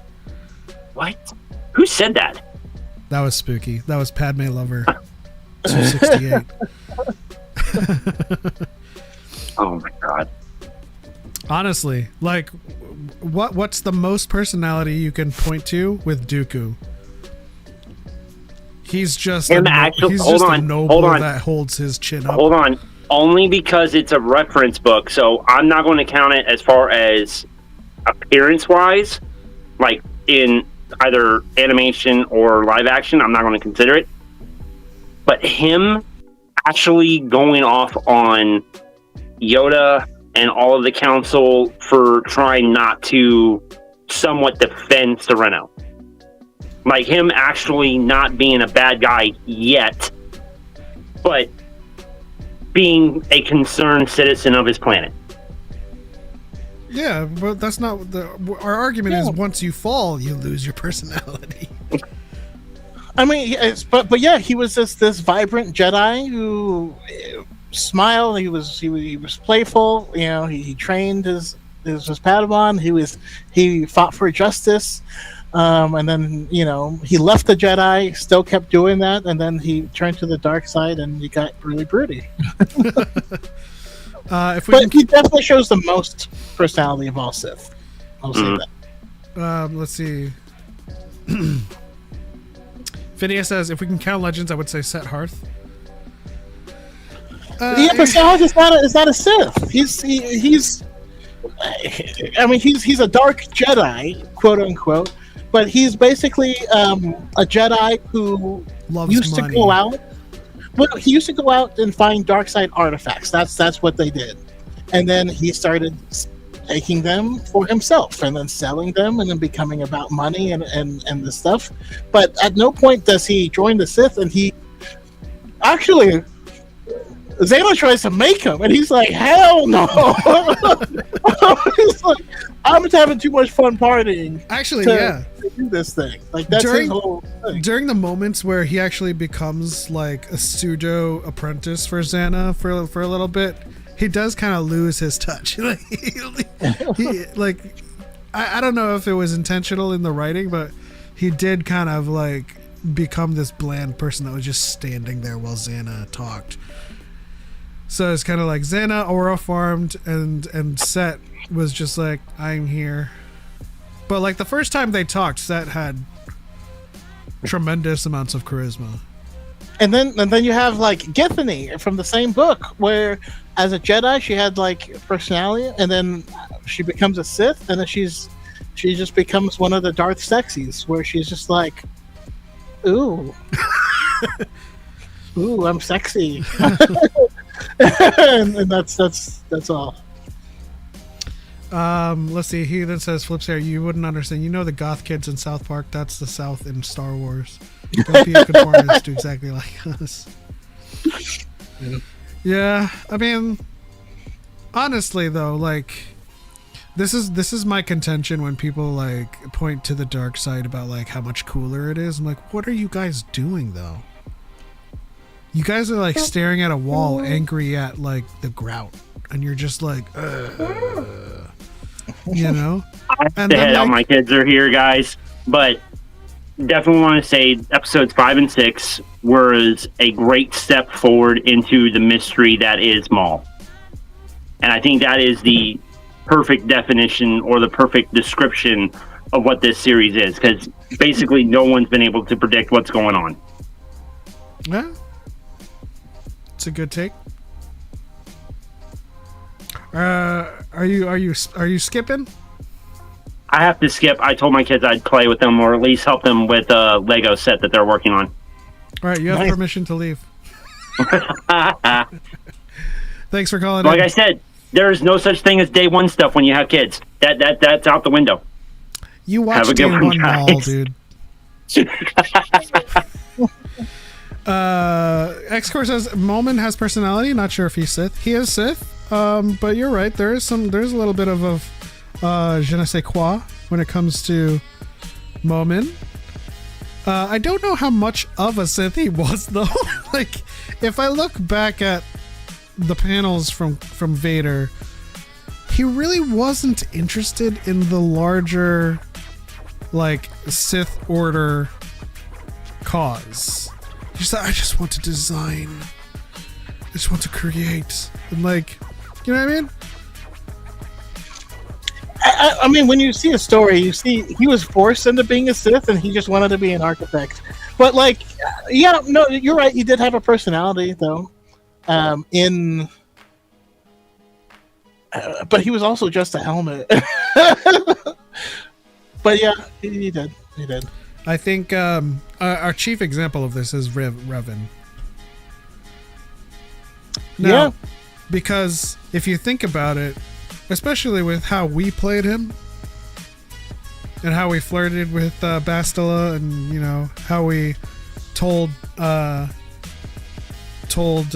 his face, Cantankerous to go kick rocks. Like we played Revan with personality, and all of like the scenes with him as Darth Revan, he's just looking out the viewport at the galaxy. And that's the thing, right? Because when you're a Sith, you want to like destroy everyone. I don't know. It's your mode of living just becomes really, really one-dimensional. There's something more annoying than those Sith fans, people who think Qui-Gon is a gray Jedi. Well, truth be told, that's the only acceptable use of the term, because in the Legends comics, you know, it was, you know, there was rumblings that he was gray, but it was in a sense of him because he didn't like agree with a lot of the High Council. That context is given in that panel. A lot of people say Qui-Gon is gray. It's It's like, what do you mean, Gray? It's like, he doesn't agree with the council. Likes to listen to the Force and interpret on his own. I don't know why I'm giving those characters accents, but that's the only like panel that has the term Grey Jedi in it, like that is of a definition or utility that isn't like your typical using the light and dark at the same time. And even then, that's what made them want him to join the council. Did you see the Darth Treya Black Series figure coming out? Nope. Oh. I'm not the biggest fan of Darth Treya, to be honest.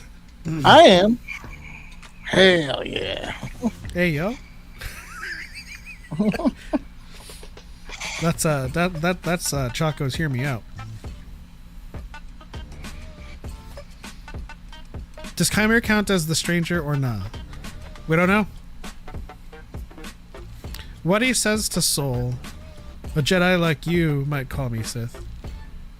And then I have no name. But also, like, Leslie Headland said in an interview that they were setting him up to be the first Ren. So it's like, we'll never know. I mean, I won't say never. I mean, there's rumblings that... So a new article came out that within the past 2 weeks, Acolyte has become the most watched show on Disney+.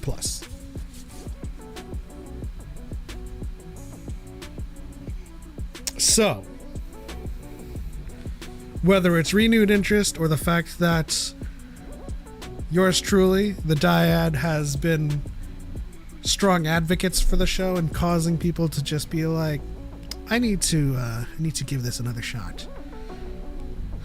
Acolyte has a second life, so it's not even being so much of an advocate for the show. It's just to like open your eyes to the stupid criticisms and like actually watch it for what it is and what it's trying to be.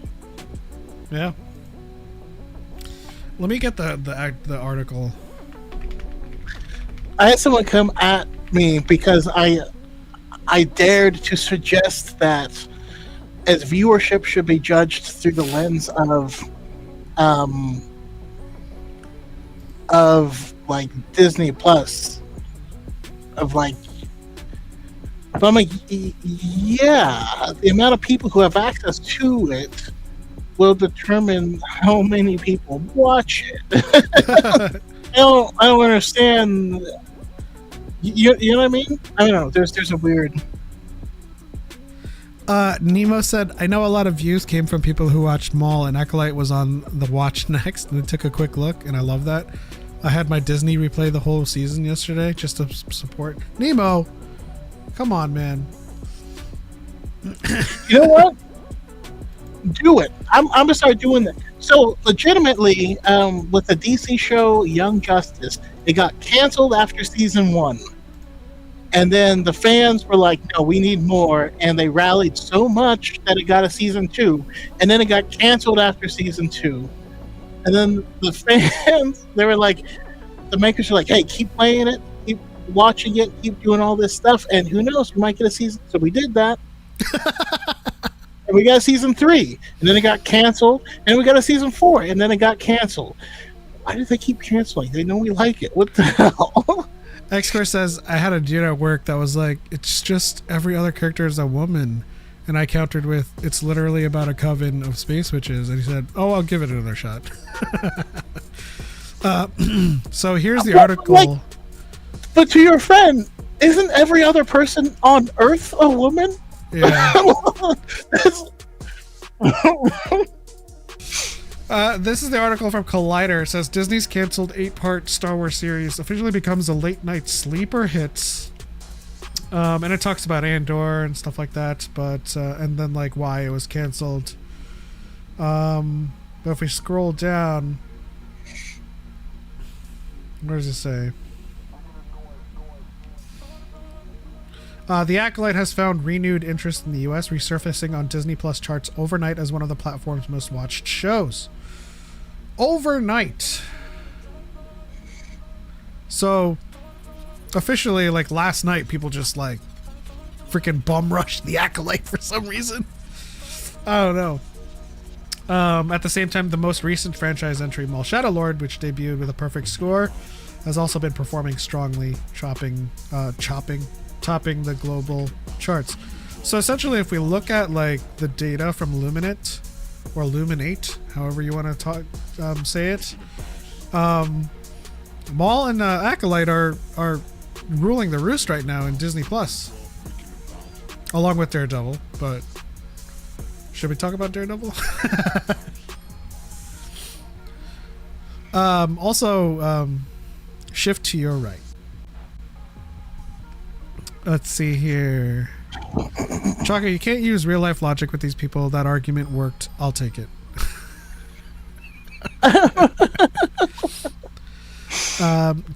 Spooky Kitty says Chuds don't even know what a woman is. It's why they ask about it all the time. It's crazy that women avoid them so much they forgot. Bro, like, what's funny is like we've been saying this for a long time, and Eric Debunk said it in his stream a couple of days ago, and he was reacting to Melanie Mack talking about Pride Month, and he was like, "I'm gay, and you guys talk about gay shit more than me," and I'm just like, "Yeah, like." We're sitting here reviewing Acolyte and talking about what's happening in the show, and they're talking about lesbians, and they're talking about like all of the stuff that they said they don't care about, right? They said, I care about story, I don't care about the cast. But all they do is talk about the cast. That's because they're gay. There's nothing wrong with No. I'm not. That's not a joke. I mean, I think here's what I think. I have no way of proving this. I just feel like there's a lot more, specifically men, who are bisexual out there than any of us are aware of.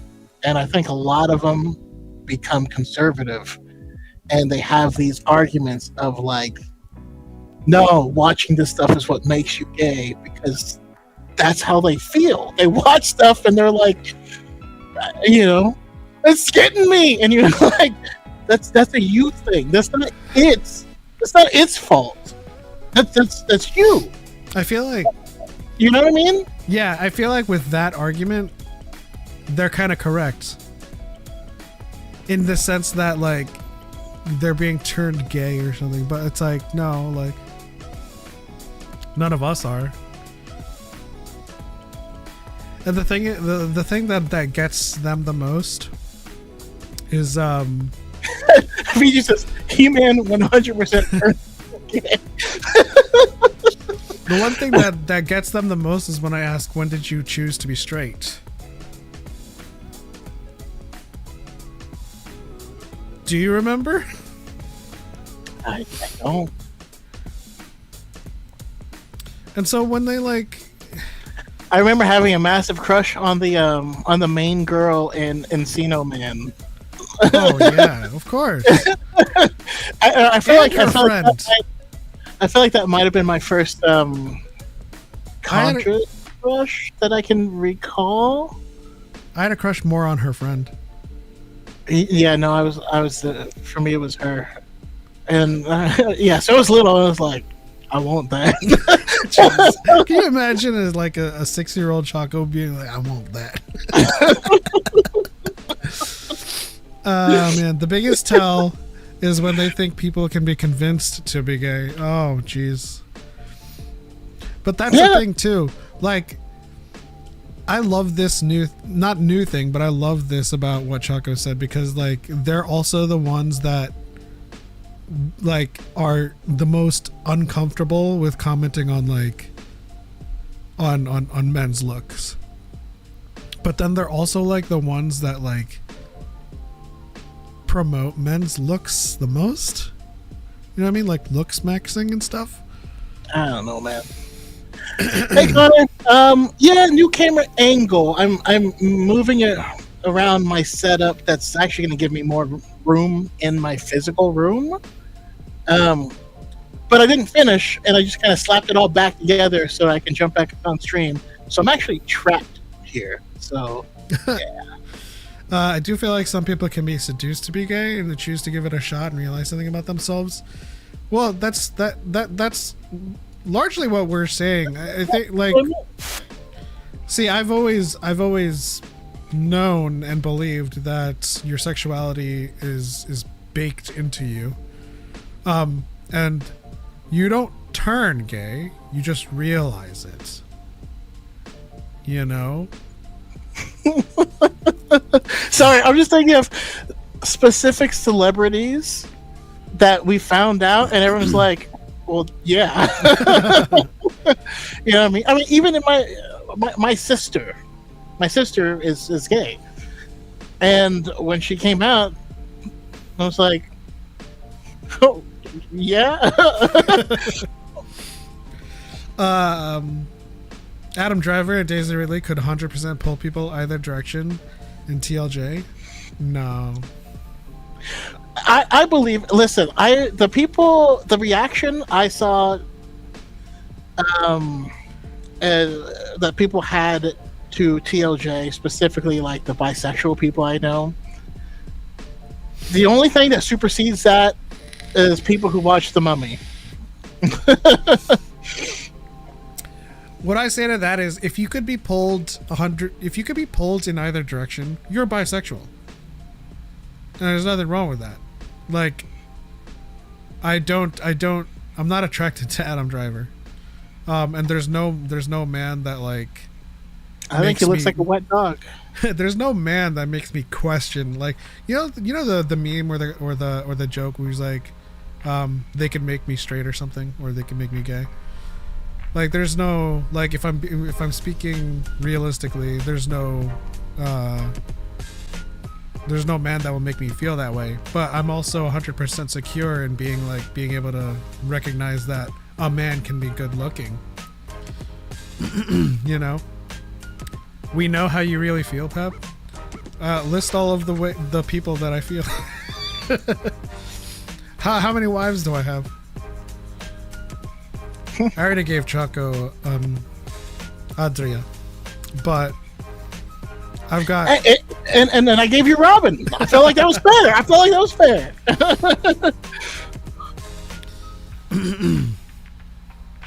Yeah, I think some psychologists had said that there was that one person could turn people, but I don't think that was proven. Nah. Yeah, I mean, at the end of the day, it's still very much a spectrum. So maybe there's someone, but yeah, I don't think. But I also like to that point. I also, if you could be turned by someone, you are on that spectrum of like being like bi or something, you know. I've never looked at a guy and question and had that question. But if, not like, even Zorro. No, not even Zorro. Like when we're reacting, I'm like, damn, he's built. Like, I'm just recognizing that he's ripped, you know. But if you do get pulled, I think that you're on that spectrum. Not that I'm not on that spectrum. I do agree that sexuality is a spectrum, but I'm not attracted to. I'm like firmly on one side, if that's a thing. Like the people who say lesbians just need to find the right man to go straight, and it's like, I don't think that's how it works. Yeah. I also think that there's like an element of like, you know, satire, or rather playfulness, to just be like, dang, like if I were gay, you know what I mean? Yeah. Very good comedian that does a new hour show every week. Joshua Johnson. Oh man, he grinds. I've been following Josh Johnson for like a decade now. Like he's always been. I mean, he's been a writer on a lot of stuff in the past. Now he's getting his flowers, which is the name of his tour. Yeah, I just recently started watching his stuff like in the last 2 years, and I'm just like, every single like topical thing that happens, he has a special on it, like the next day. I'm like, bro, like, do you sleep? Most people like take 3 or 4 years to come up with a special, a comedy special, and it's usually behind the times. But I suppose like if he's like on Daily Show and he's like writing, like topical writer, then obviously he's gonna have material for it. Yeah. Well, my favorite thing, because his most recent one was about the whole looks maxing thing. Someone in the comments was like, I wear gray hoodies all the time. I just realized that I've been Josh maxing. That was good. Like the whole Ryan Reynolds being the one person all men would go gay for? Or Hugh Jackman or Henry Cavill? No. No, but it's the meme. It's the joke. It's a joke that we lead to. It doesn't mean we would actually do it. Josh Johnson's take on the Afro Man case was hilarious. I am horribly ill-equipped about that. The Afro Man case was amazing. What is that about? Afro Man. So like the police stormed his house. They kicked in his door. They had a warrant. Or no, I don't think they actually had a warrant. Archive, don't head out. We're gonna guess that. But they so they busted. And by the way, he had like cameras and stuff all over his house. And so there was like a lemon pound cake in the kitchen, and one of the cops like lingered. It was like looked at it like Obi-Wan looks at Dex. So they went in, and then they took some of his money, like his cash, like it would be evidence, and then in their evidence locker some of it went missing. They broke a bunch of stuff. When they found out he had cameras, they started trying to cut cameras, so you couldn't keep filming them. And then basically he tried to get them to like fix the stuff or pay me money or whatever, because this was messed up. And they're like, no, we don't have to. And so he's like, what the hell? So he goes to court. He goes down to the police station, and he actually brings like the local news and stuff with him, because the reason he did it is because he's black. He just wanted the whole thing to be on record.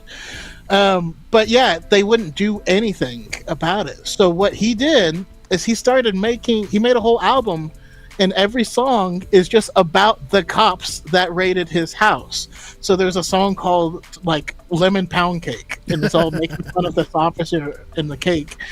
And like he calls out a lot of the cops and stuff by name. One of them, he has a whole song about banging this cop's wife. And so then the whole lawsuit is that the cops were suing him for defamation because he made songs about them breaking into his house. Oh gosh. And so that's what the whole lawsuit is. Yeah. All right, you got me. I'll be right back though. Yeah, we'll do our guess that in a bit here. Lemon pound cake. That sounds NSFW. Just like on its own. But it was just amazing, because if you sue someone for defamation, then you have to establish damages. So you have the police in court on the stand reciting the things that are in the Afro Man songs and how it made them feel and how it hurt their relationship. So there was a cop on the stand who's like, "You said he had sex with my wife." And they're like, "But did you think he really did?" He's like, "I don't know. He could have." It's just ridiculous. All right, you guys got us.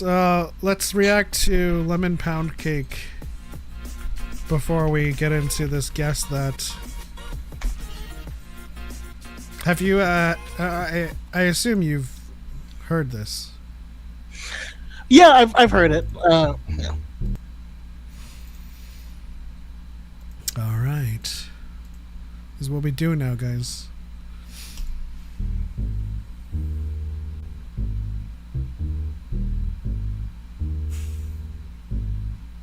We're laughing at the footage. Sheriff kicked down my door. Then I heard the glass break. They found no kidnapping victims, just some lemon pound cake. Mama's lemon pound cake. It tastes so nice. It made the sheriff wanna put down his gun and cut him a slice. Of what? Oh my god. Lemon pound cake. He wanna put down his Glock. Lemon pound cake. Trending on TikTok. Lemon pound cake. He's a family guy. Lemon pound cake. The munchies because he got high. Lemon pound cake. Pound cake. He's a Adams County sheriff. He's hungry and he's big as hell. He was sniffing for weed. Then he smelled another smell. What was that? Mama's lemon pound cake. Yeah, why do you do a double take on a lemon pound cake? You're there to find kidnapping Yeah, victims. so supposedly he was trapping women out of his basement. And they're like, I don't have a basement. What are you talking about? Lemon pound cake. Trending on TikTok. Lemon pound cake. He's a family guy. Lemon pound cake. The munchies because he got high. Lemon pound cake. Pound cake. He sees my cake and my porno mag call boom boom. Dude, this was 3 years ago. How did I miss all of this? To the evidence room. Mama's lemon Yeah, so he has songs for like every person that's him. tastes so nice. Make the sheriff wanna put down his gun and cut him a slice. That video always makes me laugh. Lemon pound cake. Because it was a He triple wanna cake. put down It his was a- life. Lemon pound cake. Trending on TikTok. Lemon pound cake. He's a family guy. Lemon pound cake. The munchies because he got high. Lemon pound cake. Pound cake. Lemon Is that Char Char pound Jake? cake. He wanna put down his Glock. But yeah, that's the other. He like sold merch and all this stuff. And I felt bad because I think it really did affect the cop's lives. Of like having people seeing lemon pound cake at him all the time. Actually, that's one of the things that the cop said is a bunch of people kept sending him lemon pound cake after it happened. I was like, but you love that, you know, like. Yeah, but that's. I'll have to check out the other ones on my own. Like I said, I was on the other side of my apartment, and I could just barely make out the lyrics. I'm crying. God, I love it when that stuff happens. Not like that happened to him, but just like how he handled it and how everybody like rallied behind it. It was cool. All that could have been avoided if they paid for his door and like the cameras, right? Did they actually cut his cameras? Oh, yeah, they did. But all he wanted is for him to buy him a new door. That's all he asked for. Even after everything, and to return his money, because they found like $3,000, and then they ended up stealing like 400 of it. But it also turns out that the reason they stole it was because the officer like literally couldn't count good. So, And that's the thing. it was a wild case. Every time I like watch like police videos gone wrong, like I'm always just like, how much are you costing your district? How much are you costing your city to just act like a fool? You know? It's yeah. There's this. I mean, it's a thing where if you're a cop and you're supposed to be an authority, they want to be treated as the authority, right? With some measure of respect, but at the same time, there's like laws you have to follow. Yeah. And then when your ego gets the best of you, which can happen to anyone, things go south really quick. And the thing is, like, if you're a cop, you are someone who can't let your ego get the best of you. You know, Yeah. like that's by the nature of your job. If you do that, it's gonna be bad. Okay, well, that was fun. You know, I like learning about this stuff on the fly. I suppose I'm probably going to be watching the courtroom highlights as well. That's probably going to be really, really funny. But now it's time to go to our Guess That segment, where we have a couple of zoomed in frames from episode 5 and 6 of Maul Shadow Lord. And y'all have to guess what those frames are. Now, I'm already telling you guys it's from episode 5 and 6 of Maul Shadow Lord, so there's no Dexter or Jetster in here. Or Yoda. But there might be some scroats.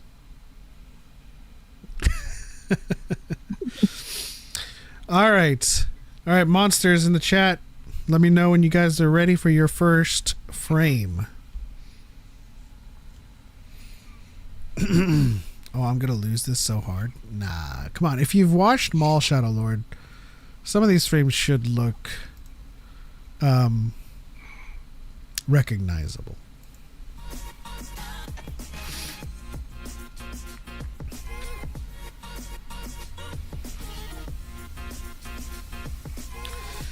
All right. Here is your first frame.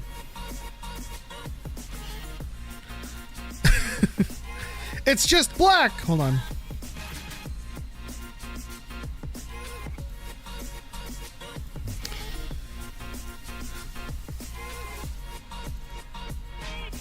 Huh?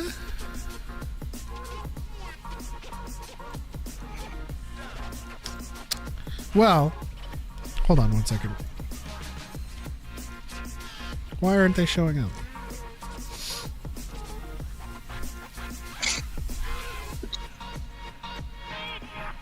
This has never happened before. There it is. That's your first frame. I did say there was going to be scroats.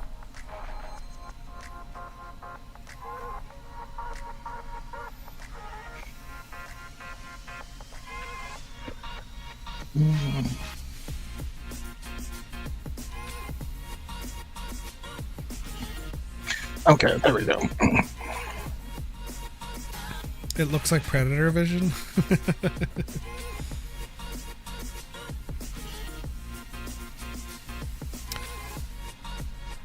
This is one of the Knight Brothers' heads. Maul's scrote. Yeah, that's a frustrated Knight Brother forehead. All right, here it is. Zoomed out. And you guys were right before we even started. It's just Maul. Red lights. Okay, here's your next frame.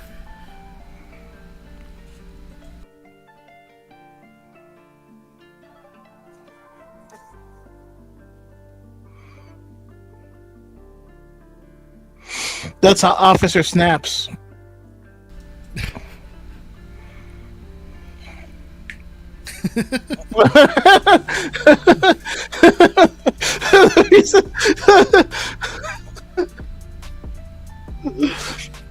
The gay Imperial with the snaps, that Imperial jerk's mouth when he walks into the police office. Officer Blake.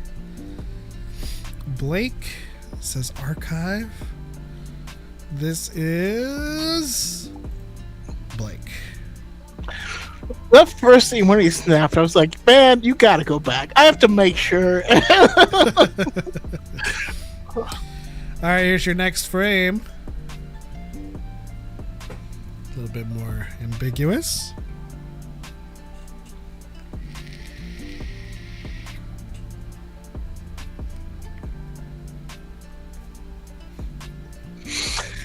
So that is one of the Mandos that are following Rook when they're when they're talking about credits and they're like about to leave. Nemo says Spybot. No, Marrok's shoulder. Archive says Marrok's shoulder. X-Core says seatbelt. Maul's left leg. All right, let's see what this is. Choco's correct. It is the Mandos talking about monies. All about the money, money, money. All right. Here's your next frame.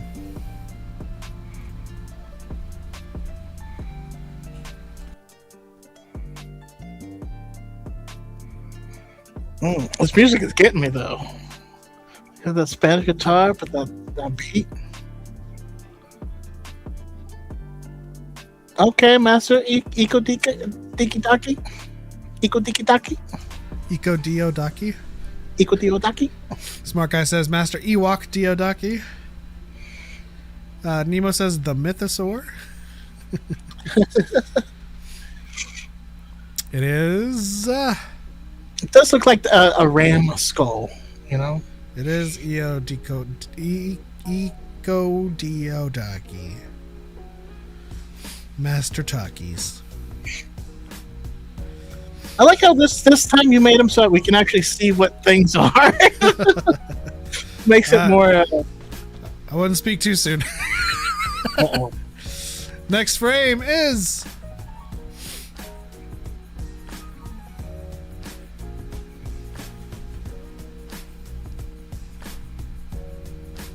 I always forget his son. Oh no, that's the Is that a son or the lady cop? Thank you for not zooming in 500 times. Riley's ears, Law's son, Riley the teenager's ear. I don't know his name. Hey, Law's son. Yeah. What did you say? What was your guess? Oh, I mean, I saw Riley first, but I was like, you know what? It could be the lady officer. What's her name? But her hair wasn't that dark. That is Riley.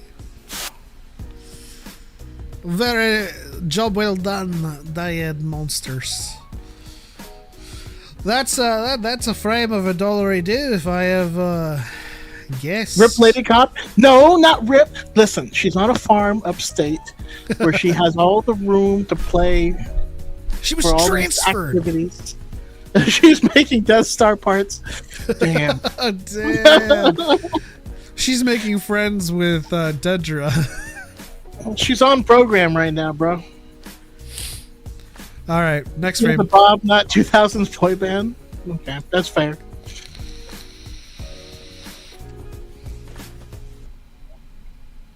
Transferred to the Cosmic Force, more like.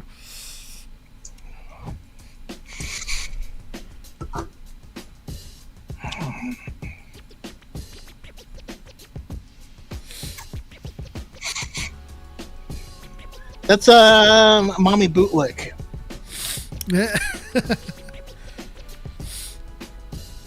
It's okay. Just comply. Archive says Drea, wifey. The mom, can't remember her name. Ex-wife Empire mommy. Bro, I need to pay attention when I watch this show. And it is, in fact, Riley's mom. I don't know her. I don't remember. Did they ever say her name? Yes, they do. I just don't remember it. It's one of those unremarkable names. It's Sharon. Okay, your next frame is.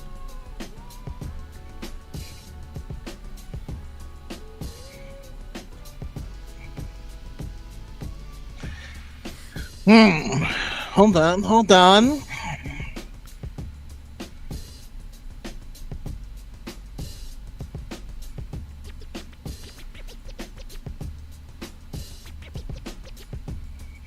Oh, that's a good call. I was like, I couldn't figure out what it was, but yeah, that's a jacket collar. Whose jacket collar does it belong to? It's Lawson's jacket. Okay. It's the jacket that he flees his apartment wearing.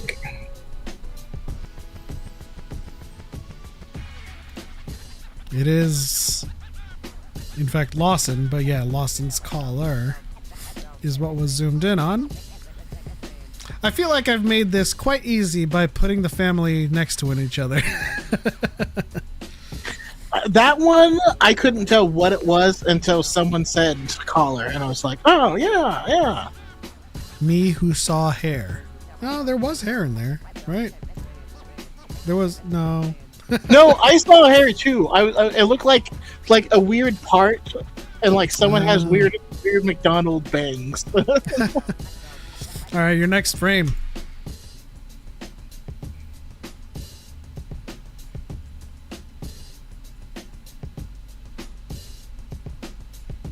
It's getting harder. Hey, I don't see anything in this frame.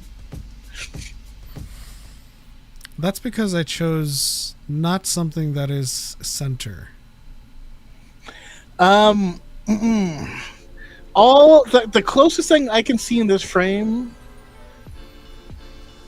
is Evil Boo. Like, remember Majin Buu? The skinny one, but still pink? Kid Boo?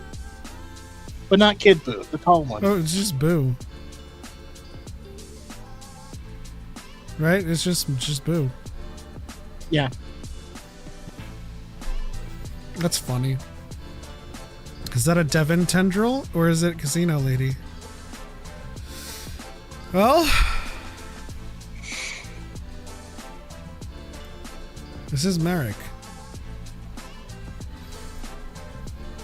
It was zoomed in on his lightsaber.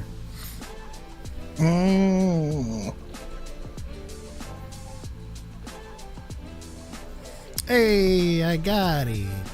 Next frame.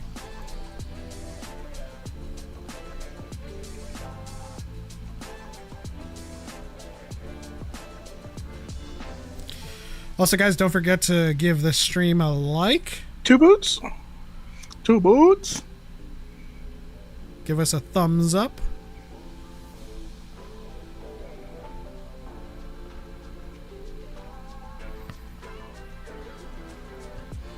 Nemo says, that traitor? I don't know how long he's going to be a traitor for long. His 2 boots was threatened.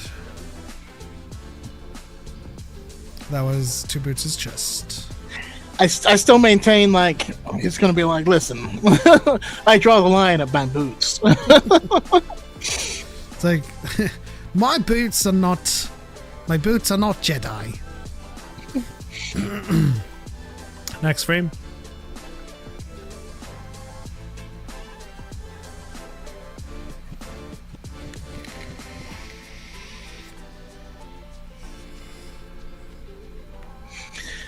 That's our girl, Chloe Bennett. What's her character's name? I don't remember.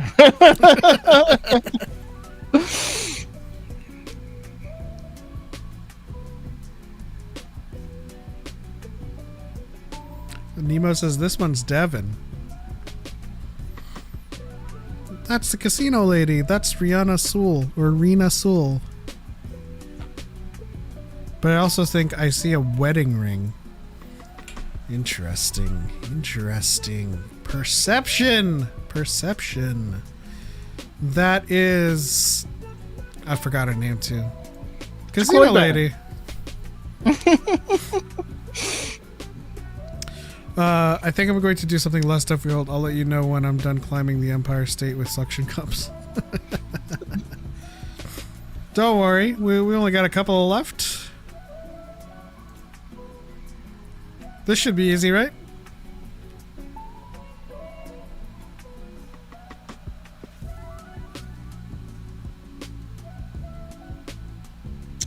Devon's lightsaber?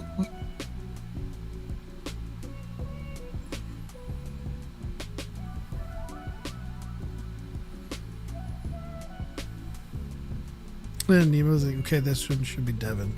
A broken clock is correct twice a day, eh?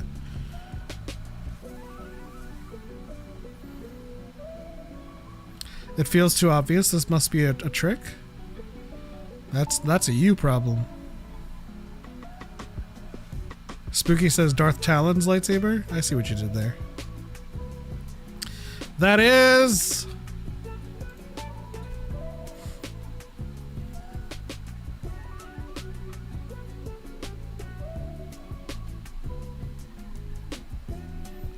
I forget you're playing with the delay. Yeah. It took me a second to be like, where is it? Where is it? Oh, okay. That is Devin. That is Devin. Okay. Next frame.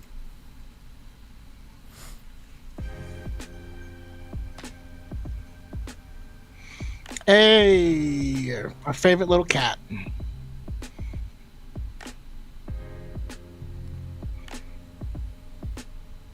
Who's your favorite little cat? Never mind, don't answer that. It sounded like, on its own, in a vacuum, it sounded like me asking, who's your daddy? You know what I mean? Who's your favorite cat? Who is your daddy, and what does he do? The goats, catbot, spybot, so many impy shinies. Naughty baby. Just kidding. Yes, that is spybot. All right, last one.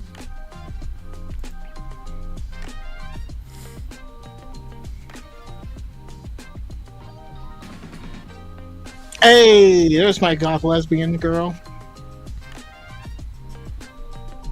Are you sure? Yes.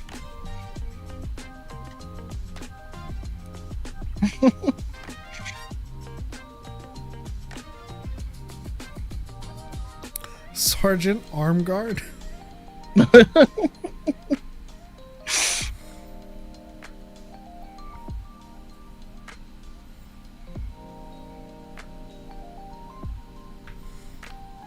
A car interior. The interior of which car? All right. That is...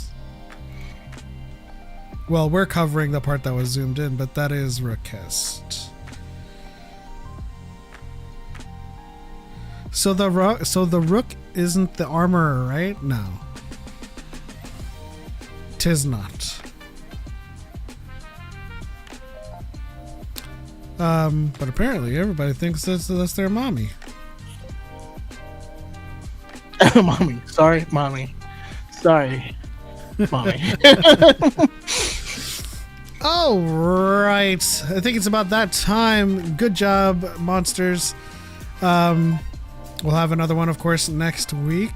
What should we do next week for Guess That?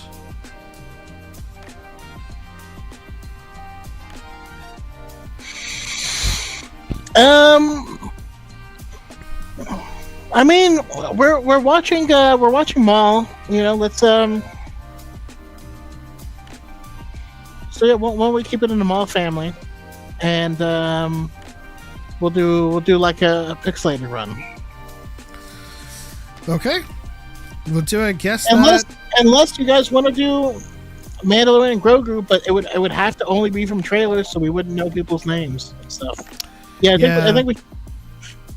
But some of the frames, like people know the trailer frames.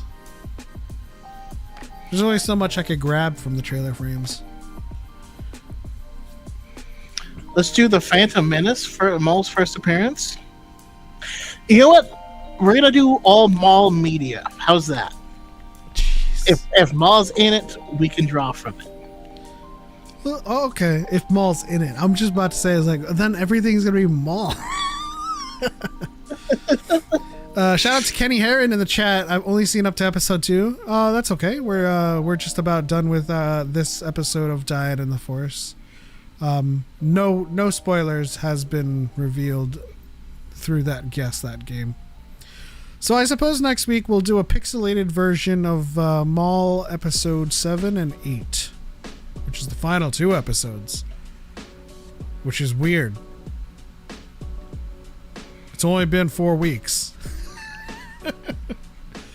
It's only been a month. It's crazy to finish a show in a month. Yeah, and then the week after that, we'll put together a Jeopardy board of the show. Ooh, a Jeopardy on the entire show. Oh, wow. That one hit me hard. Okay, well, thank you guys so much for being around on this episode. Once again, and shout out to everyone who contributed to our Rebel Scum Con War Chest. It's highly appreciated. And, of course, never required, but we appreciate it nonetheless. We'll be back next week. Next week, as in next Tuesday, Choco will be continuing his Resident Evil 2 gameplay or playthrough. That's a resi for Chalky. That's a resi for Chalky, and that costs you $60 a days. And we'll try to get Eric DeBunks on next week. We'll keep trying and keep reaching out. Shout out to April Newell. Bye, everyone. You've been lurking, haven't you? Thank you for making my Friday work nights bearable. Appreciate you, Spooky. Wonderful and fun stream. Can't wait for more RE. All right, Choco, any final words? Just appreciate you guys, and things are moving. I'm excited for the future, All right, that's it. On to the next one. For Light and for Life, Mommy. And there's going to be tickets on sale for Star Wars Celebration, like on the 6th of next month. So start prepping, y'all. Start prepping. All right. Take care, guys. Have a good one.